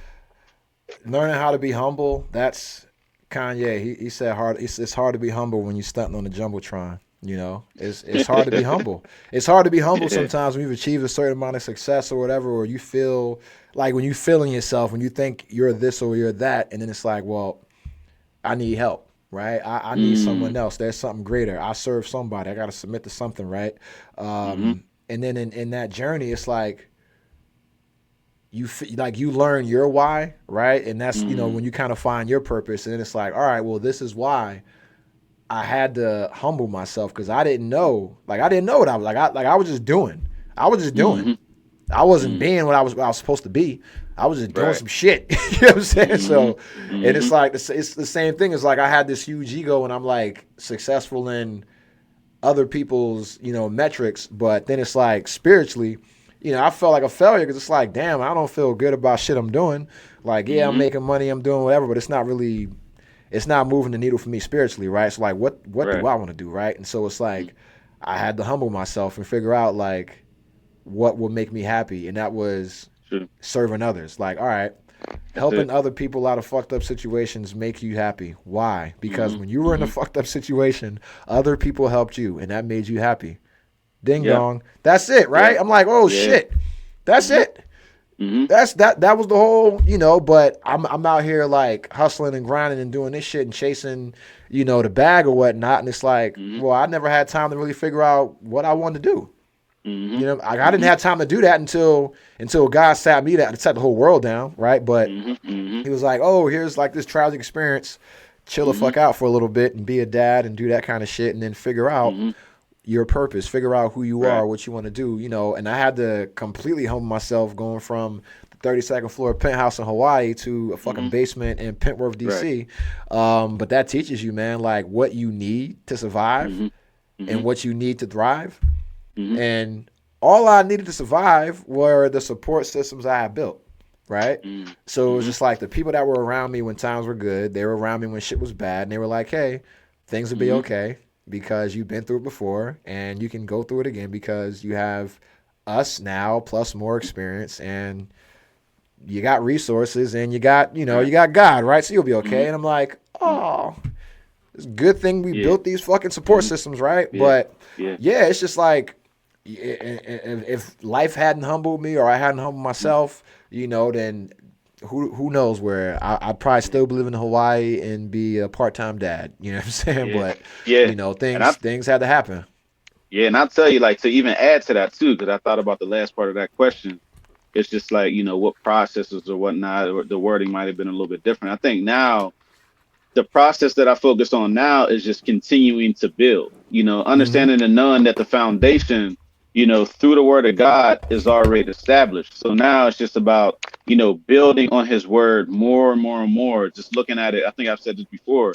It's like, carefully placing, a brick or a stone as perfectly as possible. You know what I mean? This could be an interaction with a person at the grocery store or, like, and this is all being an exercise of love through Corinthians that you talk about. It's just like exercising through that scripture, what is love? Love is Mm-hmm. patient, love is kind. You know what I'm saying? And it's just like it does not, you know, pretty much make fun of someone that, has a shortcoming, but it rejoices with the truth. So it's just like Mm-hmm. within that, like, my process now is like, I wake up, it's the same thing. You know what I mean? That's what the Holy Spirit spoke to me some time ago is, I was talking about all these things I wanted to do, which I ended up doing, real estate and business. forming good relationships 3, 4, 5 years ago. And the Holy Spirit spoke to me and said, like, get better at doing the same things every day. So now, like, when I wake up, it's the same thing, and I've been doing it for years. Immediately I Mm-hmm. wake up, I thank the Holy Spirit immediately. You know what I mean?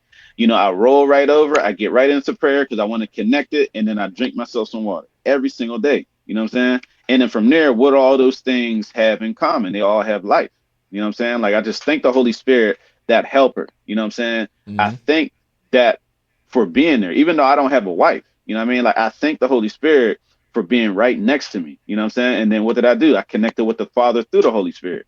I said, thank you, Father, for this, that, and the other, whatever it may be, whatever's on my heart right when I wake up, because I want to acknowledge to the Most High that you are the most important thing to me. You know what I'm saying? And like, your will over my will is the most important thing. And then right after that, I drink into that water. I want to get the physical body. So I've started out with the spiritual, which is the Holy Spirit through to the Father, and then I drink water immediately to get so I've formed that bond with the Holy Spirit and the spiritual, and then the physical through the water. And then throughout the day, I keep those things in mind. I keep the scripture by reading the scripture, and then I meditate. I don't even give it a time limit. It could be 30 minutes.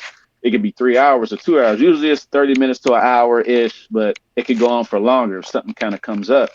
And then I just allow him to move through that, understanding and knowing that I'm a vessel for other people. You know what I mean? I'm just like a train. I'll come to a station, things will get picked up. You know what I mean? It'll be like, it'll be person's burdens, or it'll be a listening ear for that particular moment. And then they're picking up stuff from me. And then I'm Mm-hmm. actually in between this station and the next station. This is where I'm praying, and I'm simply talking to the Most High, and I'm saying, what was that about? What was that interaction about? Why did she say this? Why did he say that? Why do I feel this way? I feel guilty. I feel shame. And then what's wild is that in between this station and the next station, he's actually the one offloading and actually giving me stuff and getting me and preparing me for the next stage. I'm not doing anything. The only thing I'm Mm-hmm. doing is humbling myself to him. And I'm saying, I trust you. And I'm saying, thank you, Holy Spirit. And then he's giving me all the supplies. He's giving me the water. He's giving me the people. So I'll get to that next station, and there will be a medic. I didn't even know that I had a busted out bearing, which could be a knee. Or, like, I had a surgeon there waiting for me because I had some other type of thing that's going on. So it's just like, really just putting your trust and faith in him, even when it's hard. Because actually, when it's harder, what I realized is when it's harder is when you're actually closer. You're drawing in closer, and the enemy is just getting more and more desperate to try to Mm-hmm. take you out, so you don't need to actually make it to that next station. Because what am I actually carrying? I'm carrying messages. Okay, I've got bags of goods for people that are waiting for me to get there, so they can actually disperse in ways that you can't even imagine. You will never even hear the stories.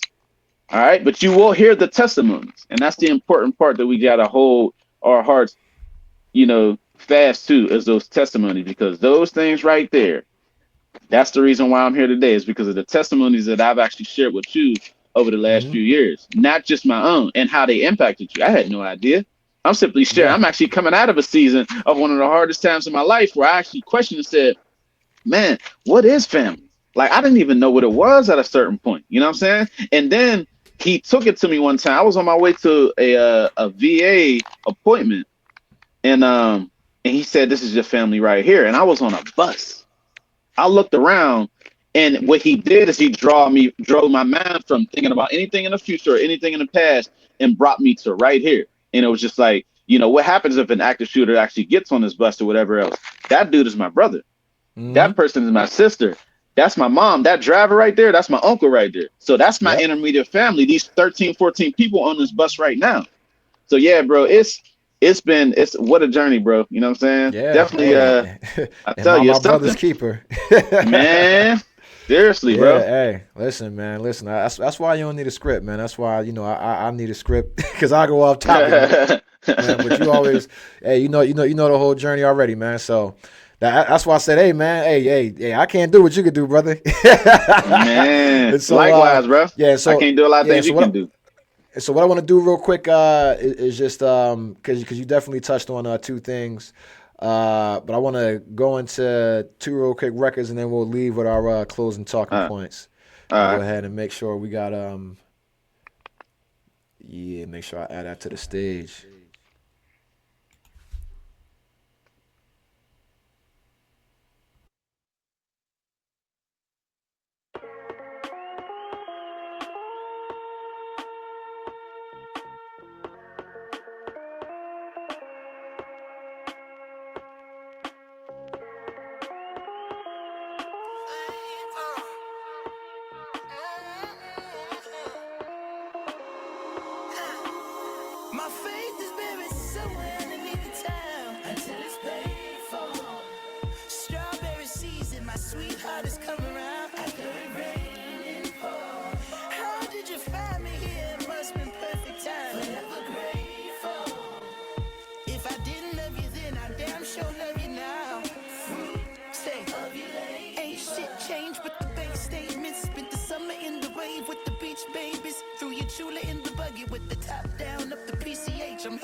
hope it doesn't rain. Went from playing community ball to balling with the majors. Oh, what you major? Yeah, nigga, I ran bases. Pitch flame, I call plays. Remove labels and fuck fame. That killed all my favorite entertainers. Nothing short of amazing. But I'm short on my patience. Say, I don't play that shit. I don't ever forget. And don't forget that dot, nigga, you paid for it. I spent years being called out my name, living under my greatness. But what don't kill me is motivation. My faith is buried somewhere underneath the town until it's paid for. Strawberry season, my sweetheart has come around after it rained and poured. How did you find me here? It must been perfect time. Forever grateful. If I didn't love you then, I damn sure love you now. Fruit of your labor. Yeah. Say, yeah. 6 years old, I tried my first pair of Jordans on. Mama, can you carry me? It was late in the fall, I caught a glimpse of my first love. My God, Mama, can you carry me? Knees hit the floor, screams to the Lord. Why they had to take Mama? Mama, carry me to the early morning. Mama, can you carry me to the early morning? Yeah, Mama, can you carry me? Hey, gather round, hustlers, that's if you're still living. And get on down before the judge give the sentence. A few more rounds before the feds come and get you. Is you gon' smile when your date gets issued? You know them feds taking pictures. Your mom's in prison, your father need a new kidney. Your family splitting, rivalries between siblings. If cash ain't king, it's damn sure the incentive. And good riddance. Is the element of danger an important factor to the members of your peer group? Yes, you might say that. Why don't you give it a try and find out yourself? To the third chapter in the book of Acts. Two men were walking along one day. Came to a gate where a lame man lay. The man looked at Peter and John. Bible said to get some alms. Peter said, look up on us. Silver and gold have I none, but I do know someone. And when I call his name, you will no longer be lame.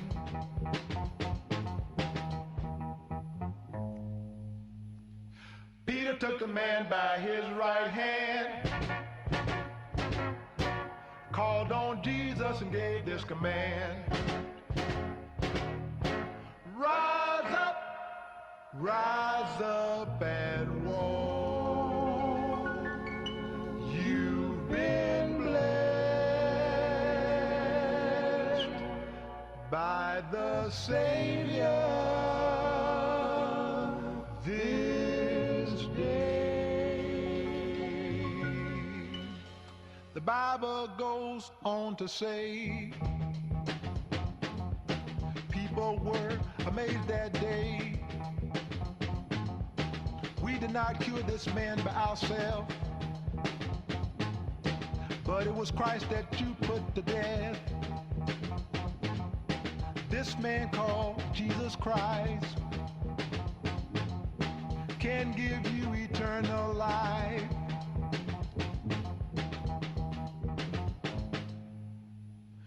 If you would only talk to the Lord, you might even make the lame walk. Then one day you can surely say, rise up and walk. You. Hey, man.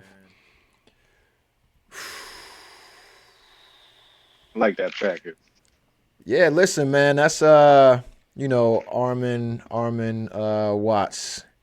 A little bit of Army Watts. That's old school gospel, man. I listen to a lot of that old school soulful gospel music and whatnot, man. That's what I've listened to on a Sunday, cleaning the house, man, jamming to, Man, right? But that's real. listen, man, Peter and John, bro.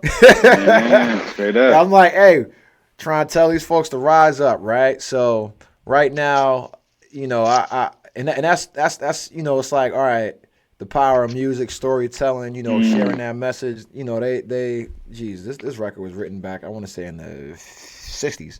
And we discussing it right now, and that's how just powerful it is. And all they doing is giving testimony, right?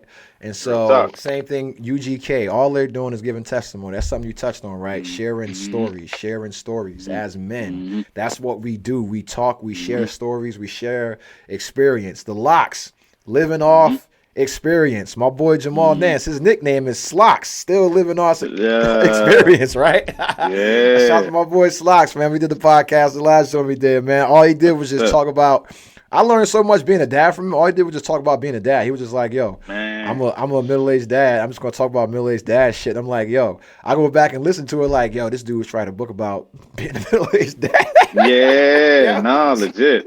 No, straight up. He's just talking about like middle-aged dad shit. It's like, yo, people need to hear that shit. Like, you can still be a middle-aged dad and have a bunch of dope-ass shit. Like, I got a bunch of friends that are middle-aged dads that have a bunch of, like, they got like a dope-ass sneaker collection that I just can never have, right? A dope-ass hat collection. They dress fly, right? My man builds the Legos and shit, right? The little cars and shit, right? Like, all this shit that men do, right? The same shit we did as boys, right? We still do in some way as men, right? We can still, you know, share that with each other, right? You like building that. I got a homeboy that builds cars. Let me connect you with him. You know what I'm saying? Oh, shit, my man works for Porsche. He lives in Atlanta. Let me get you to the Porsche factory, bro. You know what I'm saying? Let me connect these friends, these circles, because my man Slocks was there for me when shit was rough, bro. You know what I'm saying? Yeah, my man Bagley was there for me when shit got rough. Why would I not? Two folks that support me, try to connect them together, because I know they could definitely support each other as well, right? But then as men, we all got to rise up together, bro. Something we touched on earlier, like nobody's going to save us, dog. You know what I'm saying?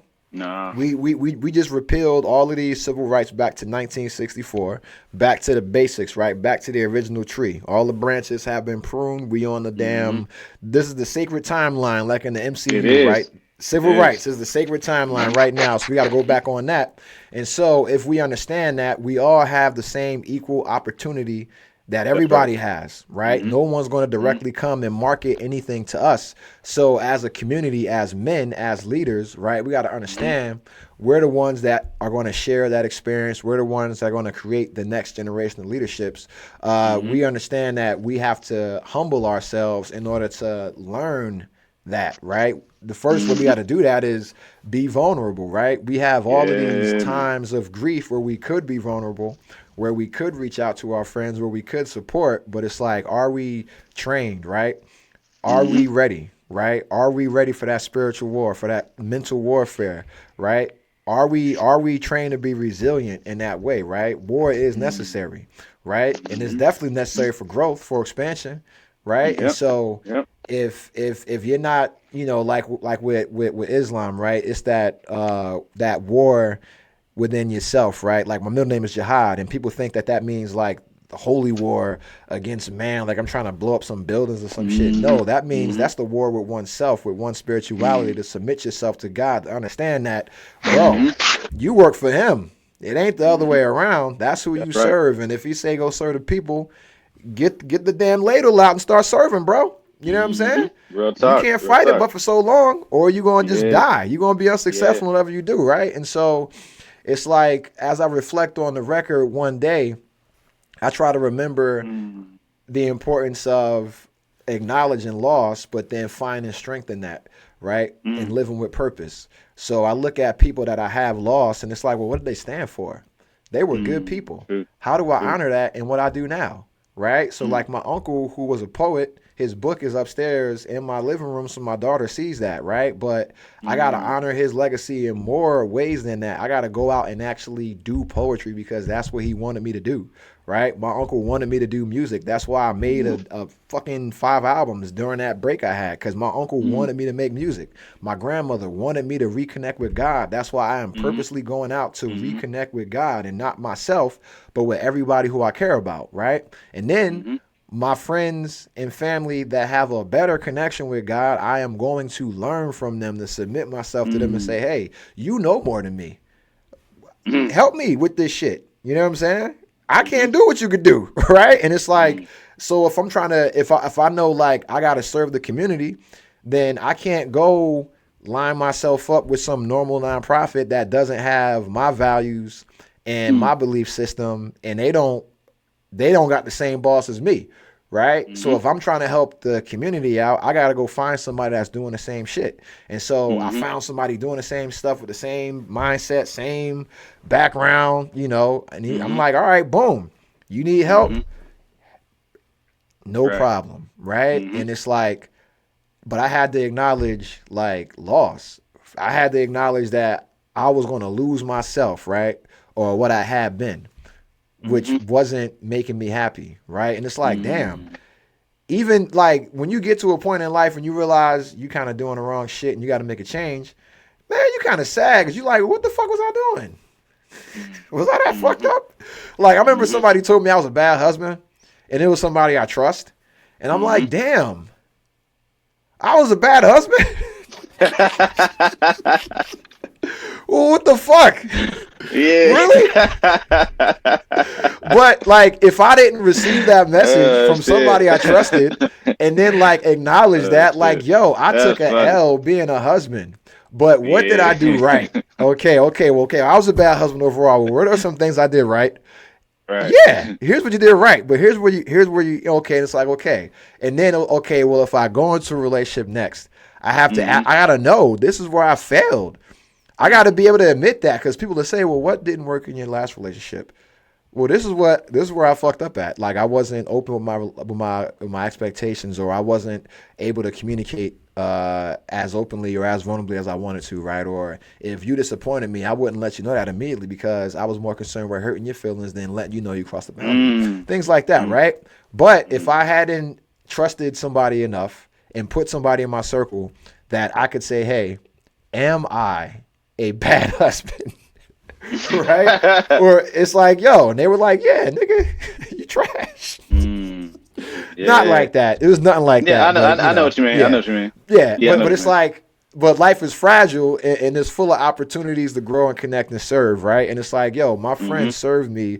That's my friend serving me. That's your job. Motherfucker, give me the harsh truths, right? Yeah. But I have to grow that relationship. I got to connect with that person. I got to make sure that they have a space where they can be vulnerable and tell me some shit, and know that I'm not going to lash out at them. Because if I love them, yo, I'm not going to anger easy, dog. Corinthians, right? Smacking you in the face, right? Because my friend, they love me. They're going to be honest. They're going to tell me the truth. And then tell me that truth. They'll be a little kind. They won't tell me I'm a trash husband. They'll just say, here's where you could improve, right? Things like that. And it's like, damn, man. So if I were to ever lose that person, right, I got so many lessons to teach, right, about their life. But in honoring that person while they're here, I tell them damn stories while they're here. You know what I'm saying? I tell them, hey, this is what I learned from you while you were here, you know? And so that's like what I want people to understand, right, is that we have to take time to check in with ourselves and those around you, right? I always try to say, like, the people around you know you better than you know yourself, right? Sure. You only see one perspective. They see as many as they can gather, right? Because we're very unlikely to go talk to other people and say, what do you think about me, right? Yeah, true. That's not happening, True. right? Because we don't like it when they do it at work, right? We hate eval period, right? And so it's like, damn, man, I'm a 3? Shit.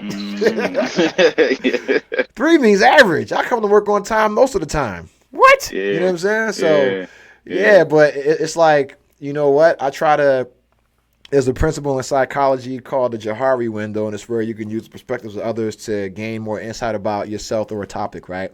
And so for me, I have my perspective, and then I look at the perspectives of those around me, right? So I seek feedback like, yo, what am I not seeing? What could I do differently? If you were me, what would you do differently? How could you improve this, right? Where do you think I, lack at, right? And then I go seek out other information and other knowledge, right? Because there's always going to be some blind spot that we don't know, right? But if you can shrink that blind spot and you can grow just your area of awareness, right?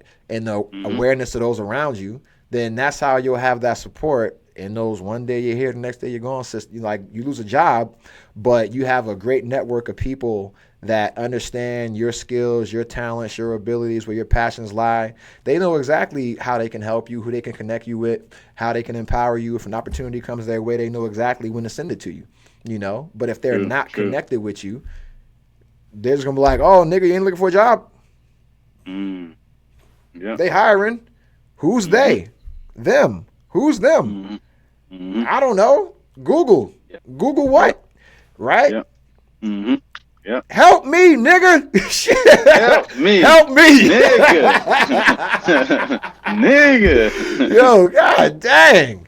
But you get that. So for me, it's like you said, man, practicing gratitude, understanding you can lean on your community, your friends and family, knowing that, like for me, I had to learn to accept help. That was the hardest thing for me, man, humbling myself, right? Knowing that, like admitting that somebody can help you, you got to say that you need help. You're weak. Yeah. Yo, bro, I ain't no weak ass bitch, bro.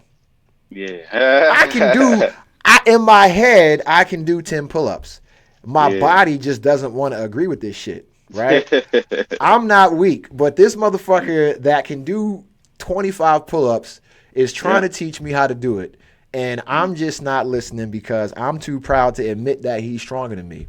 But once I admit that he's stronger than me, he will make me stronger than him. You know what I'm saying? Right. Yeah. Like that's how committed he is to help me, is that he's going to make me a better athlete than him. And it's like, all I got to do is just, trust. Just trust, bro. Just trust. Trust in my homie, trust in my friend, trust in God. Just trust. Have faith, right? Just have that faith. You know what I'm saying? Like, I don't know that my man can help me, bro, but I can look at him and I can see that he helped himself. He had that discipline to build his body of work, right? And if I just trust him, bro, I might be okay, right? I can always stop at whatever fuck I want. I can stop. You know what I'm saying? But if this shit is working, that means I got to admit this motherfucker has something on me. You know what I'm saying? We ain't trying to humble yourself. Like, hey, Kendrick said, be humble. Sit down, right? We don't be trying to humble ourselves like that, man. But you practice gratitude, like you said earlier, man. And it's like, don't hesitate to seek that support when you're struggling. Like, I try to go, like, as soon as, like, it's like lifting weights, man. Like, as soon as you start to shake with that rep, I'm trying to spot my boy, like, hey, put it back on the bar. Let's knock 10 pounds off.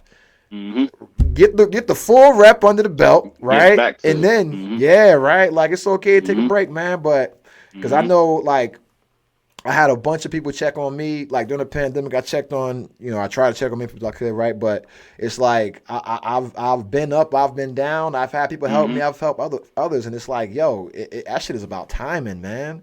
And it's about trust. Like, people got to be able to trust you to help them. And you got to be able to trust other people to help you. Because it's like, you got to tell somebody, you popped. It's like, yo, I'm popped. You know what I'm saying? Like, borrowing $100 from motherfuckers hard. Borrowing $100 is hard as shit, dog. That's hard. Borrowing $100, borrowing like 10 grand is easy. Asking for a big number, like saying, yo, I need $20. Nigga, you ain't got $20.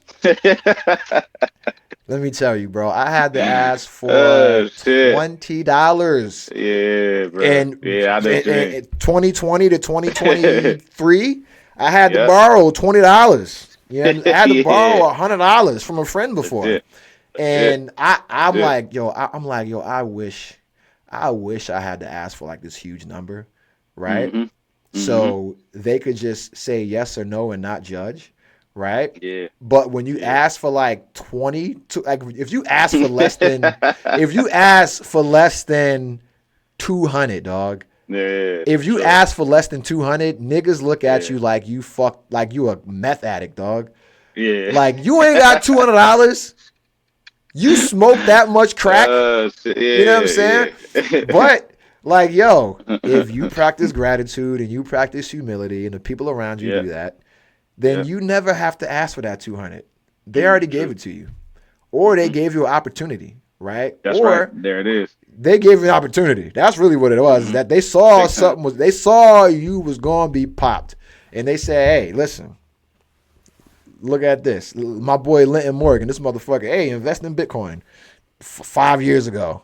You know what I'm saying? Pandemic, way before the pandemic. He like, hey, look at this crypto shit. You know what I'm saying? Look at this Ethereum shit. Start buying these NFTs. Motherfuckers ain't listen. You know what I'm saying? And he up. You know what I'm saying? So, and so it's like, hey, listen, but the folks that humbled themselves and knew that he knew what he was talking about, because he knew what he was talking about in other areas, because that was our friend, they listened and they up too. So it's like, hey, listen, you see who your friends are when they take that advice too. You know what I'm saying? Like, cause I got friends that gave me some advice, and I tell them I took it. And it's like they won. It's like when you tell somebody you listen and like that shit worked out, they be like, oh shit, I didn't even know you was paying attention, nigga. Yeah. Cause that's me. I'm like, I said that shit. I was smoking. Like, bro, the game was on. What the fuck? I was freestyling, bro. But it's like, nah, you said this, man, and I thought about it later, and I journaled about it, and then like 6 months later, I made a business plan about it. You was like, yeah, stay pregnant with your idea and your dream. And I'm like, yo, I went and drove an Uber for 9 months and just thought about running a nonprofit, and now I have an orphanage, right? Like, he's like, I don't remember what the fuck I said, though. Yeah. He's like, yo. That's crazy. I didn't even realize it. Yeah, I didn't even realize it at the time either. Shit crazy, man.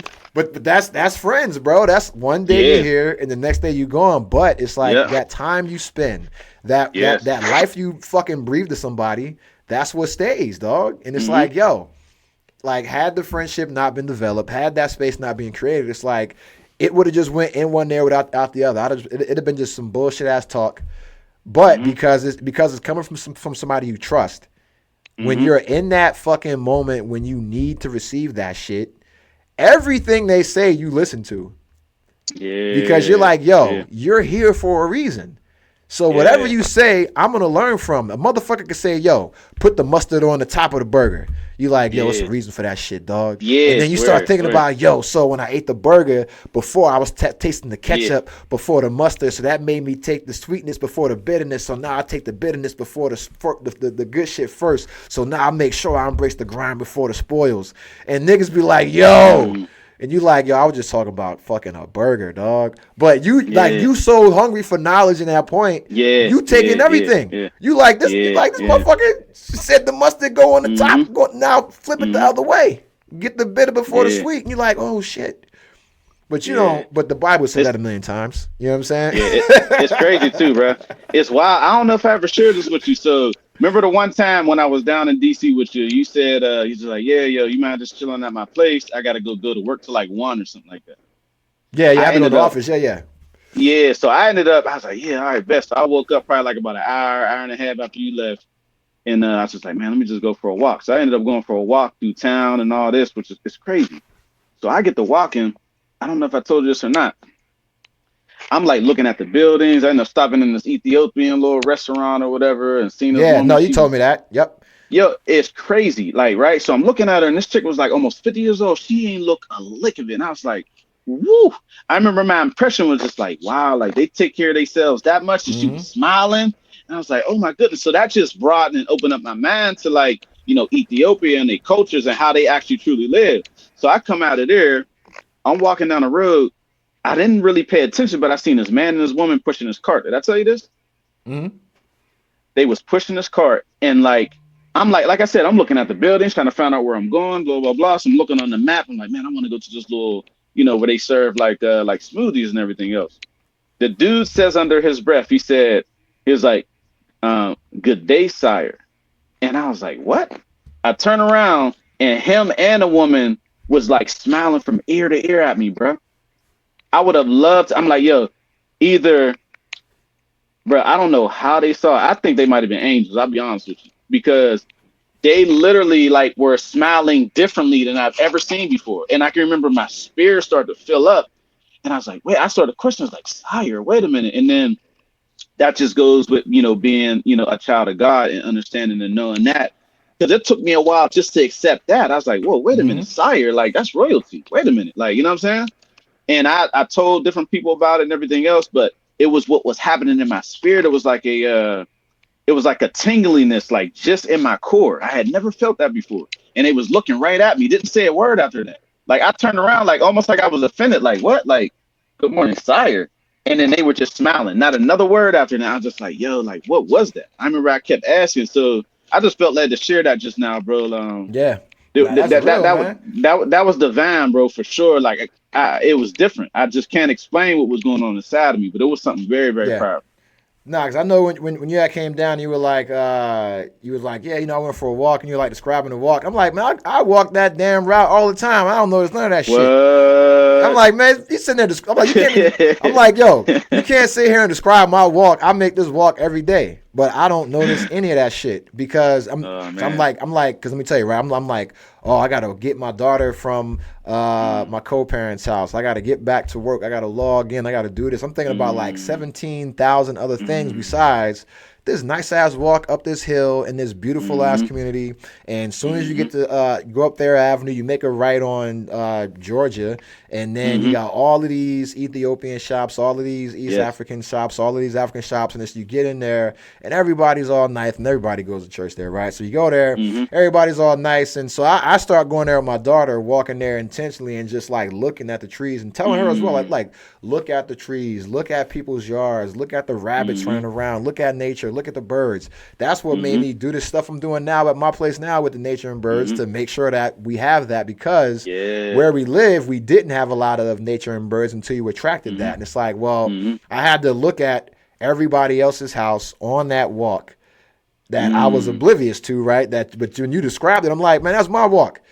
You ain't about to come out here and remix my walk, bro. Like, you ain't about to remix my walk. You ain't about to outwalk my walk, bro. Like, that's my walk. You know what I'm saying? Straight up. But like, you notice something on that walk, I'm distracted. You know what I'm saying? I'm like, damn, this walk is nice as shit. I'm like, I walk 0.75 miles up a hill, 0.75 miles down. That's 1.5 what we did every damn PFA in the military, dog. So if I want to run and get back in shape, that's all I got to do, right? And then all the restaurants I like are in that area. For me to like lose weight and get back into shape, all I got to do is just either go there and eat out, right? Or just cook the same way they cook there, which is like a Mediterranean, pescatarian, vegetarian type diet, right? Which is all I did. And it's like, well, if I just go up there to where everybody that look like me, come from the backgrounds that I come from, walk the walks that I'm trying to do, in the communities I'm trying to be in, and they have the outcomes that I have, right? No different than my boy that works out, right? If these are black people that mirror lives that I want, I have to learn from them, right? And so I'm like, well, this dude went up the street and learned all this. I need to get my ass out there and learn some shit too. You know what I'm saying? So I took my daughter. We start going to the spot that makes the smoothies and the crepes. We start going to, because we always went to the comic book shop, but we didn't go to a lot of the little restaurants in there. We just we'd skip over that and go to the mall. And then I'm like, nah, let me take my daughter out there. And then she starts going out there, and everybody's like, they all know she's some kind of African. They're like, oh, what is she? Blah, blah, blah, blah, blah. And then everybody started treating me nice because of her, because she's Ugandan. And they're like, okay, well, and they start teaching me about everything. And then they start teaching me just about being a parent. Just like, yo, this is how we do it, right? Community.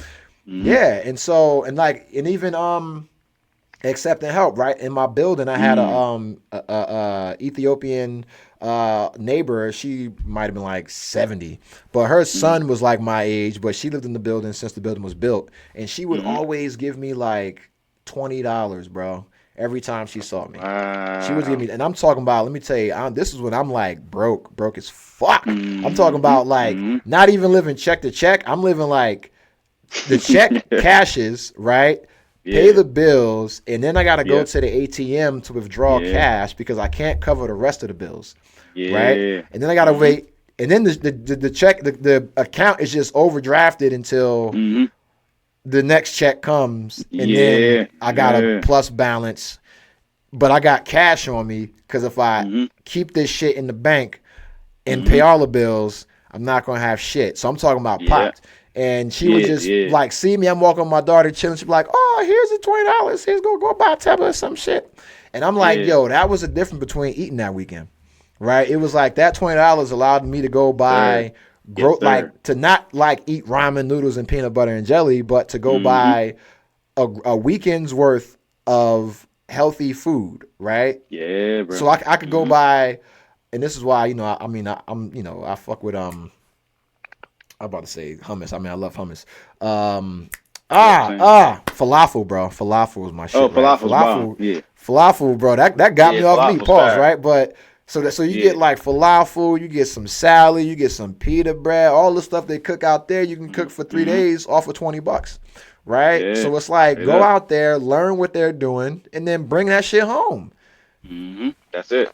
Community, right? Yeah, and I'm like, damn, man, like, and that's the same shit, I do in my circles. My boys, they come to me, and they're not like, so my dudes that want to lose weight, they come to me now like, yo, how do I lose weight? I'm like, well, I'm just doing what y'all told me to do, right? And I'm just showing them what I learned on top of that, and I'm like, yo, but it all come back to what you told me, which is, hey, and they're like, oh shit, you remember that shit? I'm like, I was popped. I had titties. You know what I'm saying? Like, what the fuck?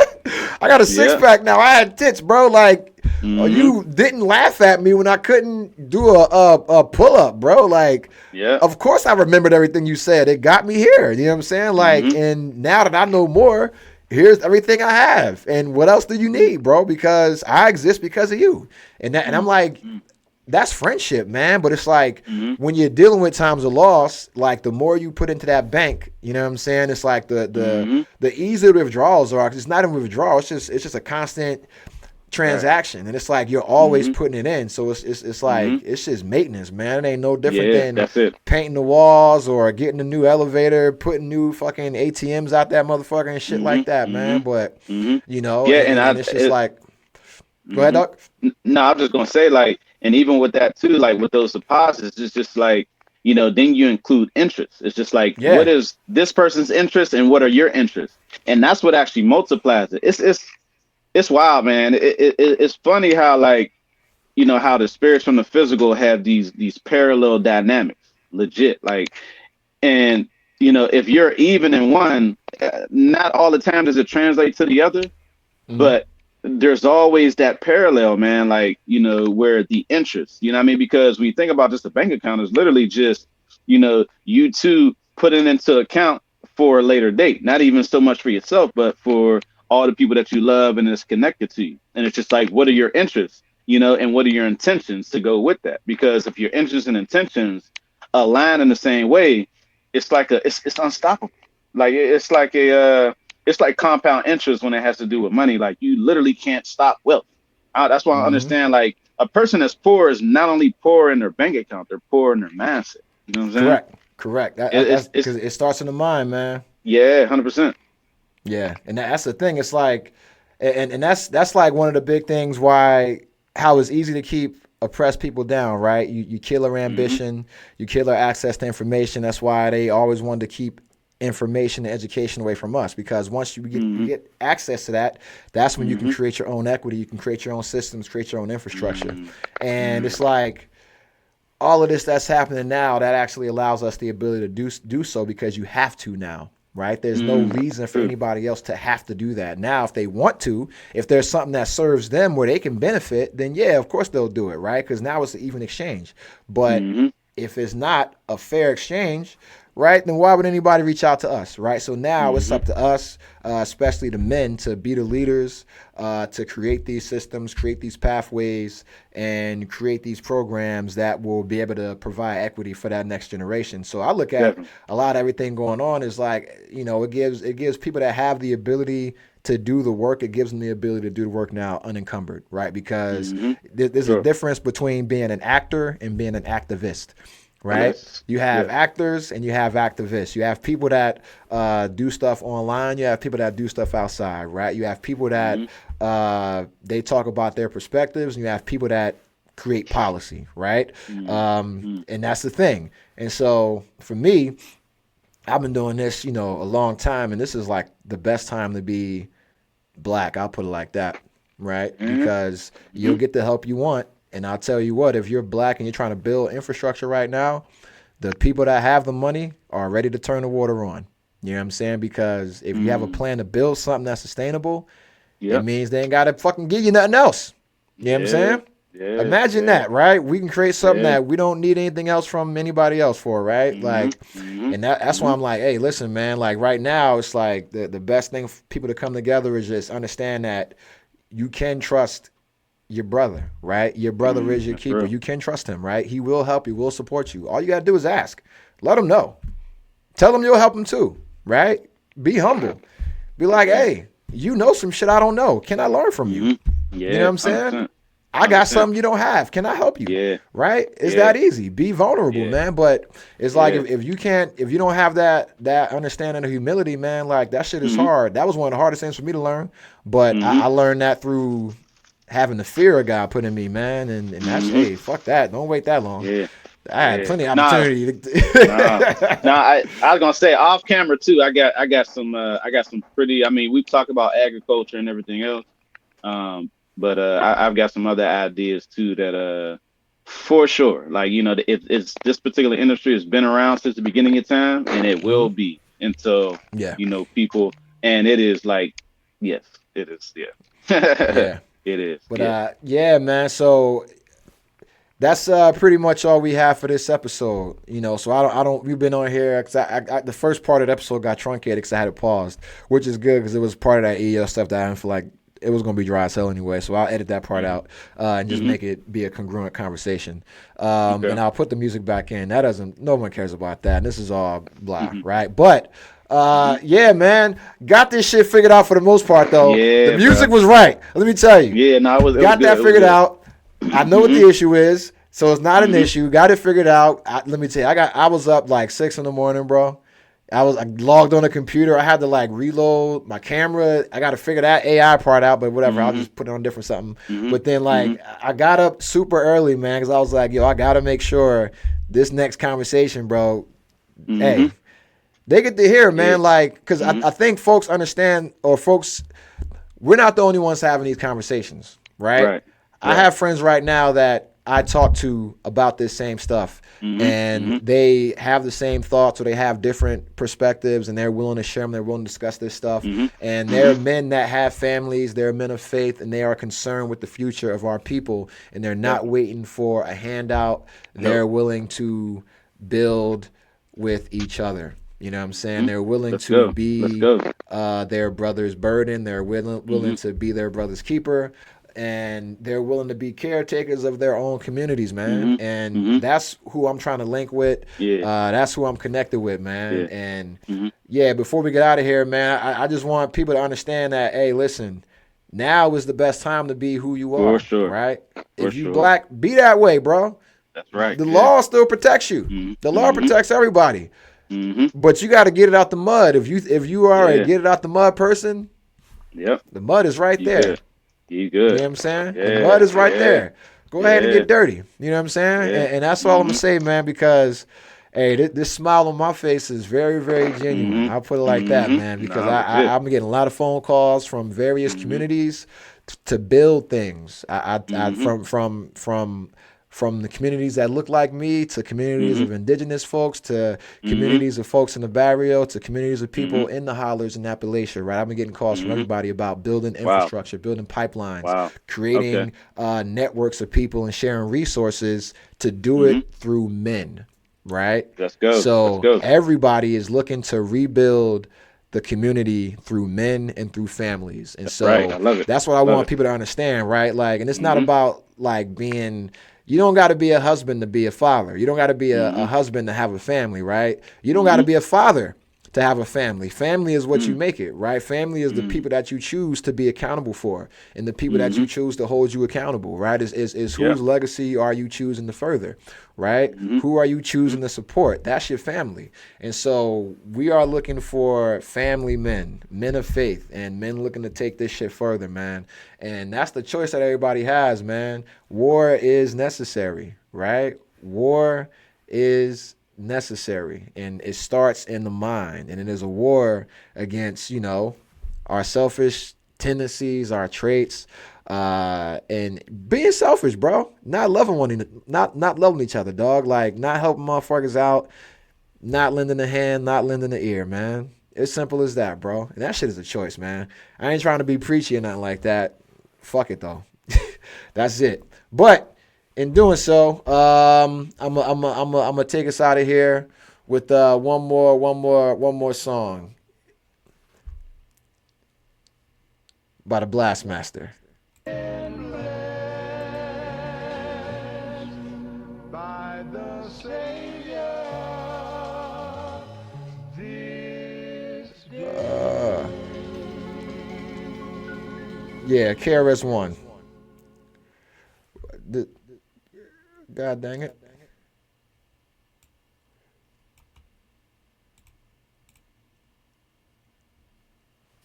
Of course, I found a way to fuck something up. That's what's up. Yes! It can't be a show without an error. Oh my God, I had a dang KRS-One song queued up, man. I was going to take us out of here with something, you know, but now, you know, fuck it. Fuck it. Take us out of here with some damn Big Crit.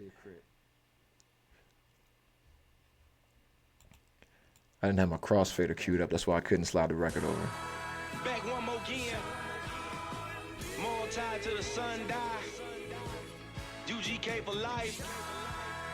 Good Lord, it feels good to shine. Let's go. By the time you probably heard this, I was on another first bitch. That was in the Kirkins. Breaking hoes off, but never doze off of my post. Never disrespect your hoes. And that's all we got for you. Not behind a paywall, so you get all the errors, and I'm not editing anything except that first part. Listen, man, get your shine on. We talked about The Last Dragon earlier, too. Damn! It's like we're professionals almost.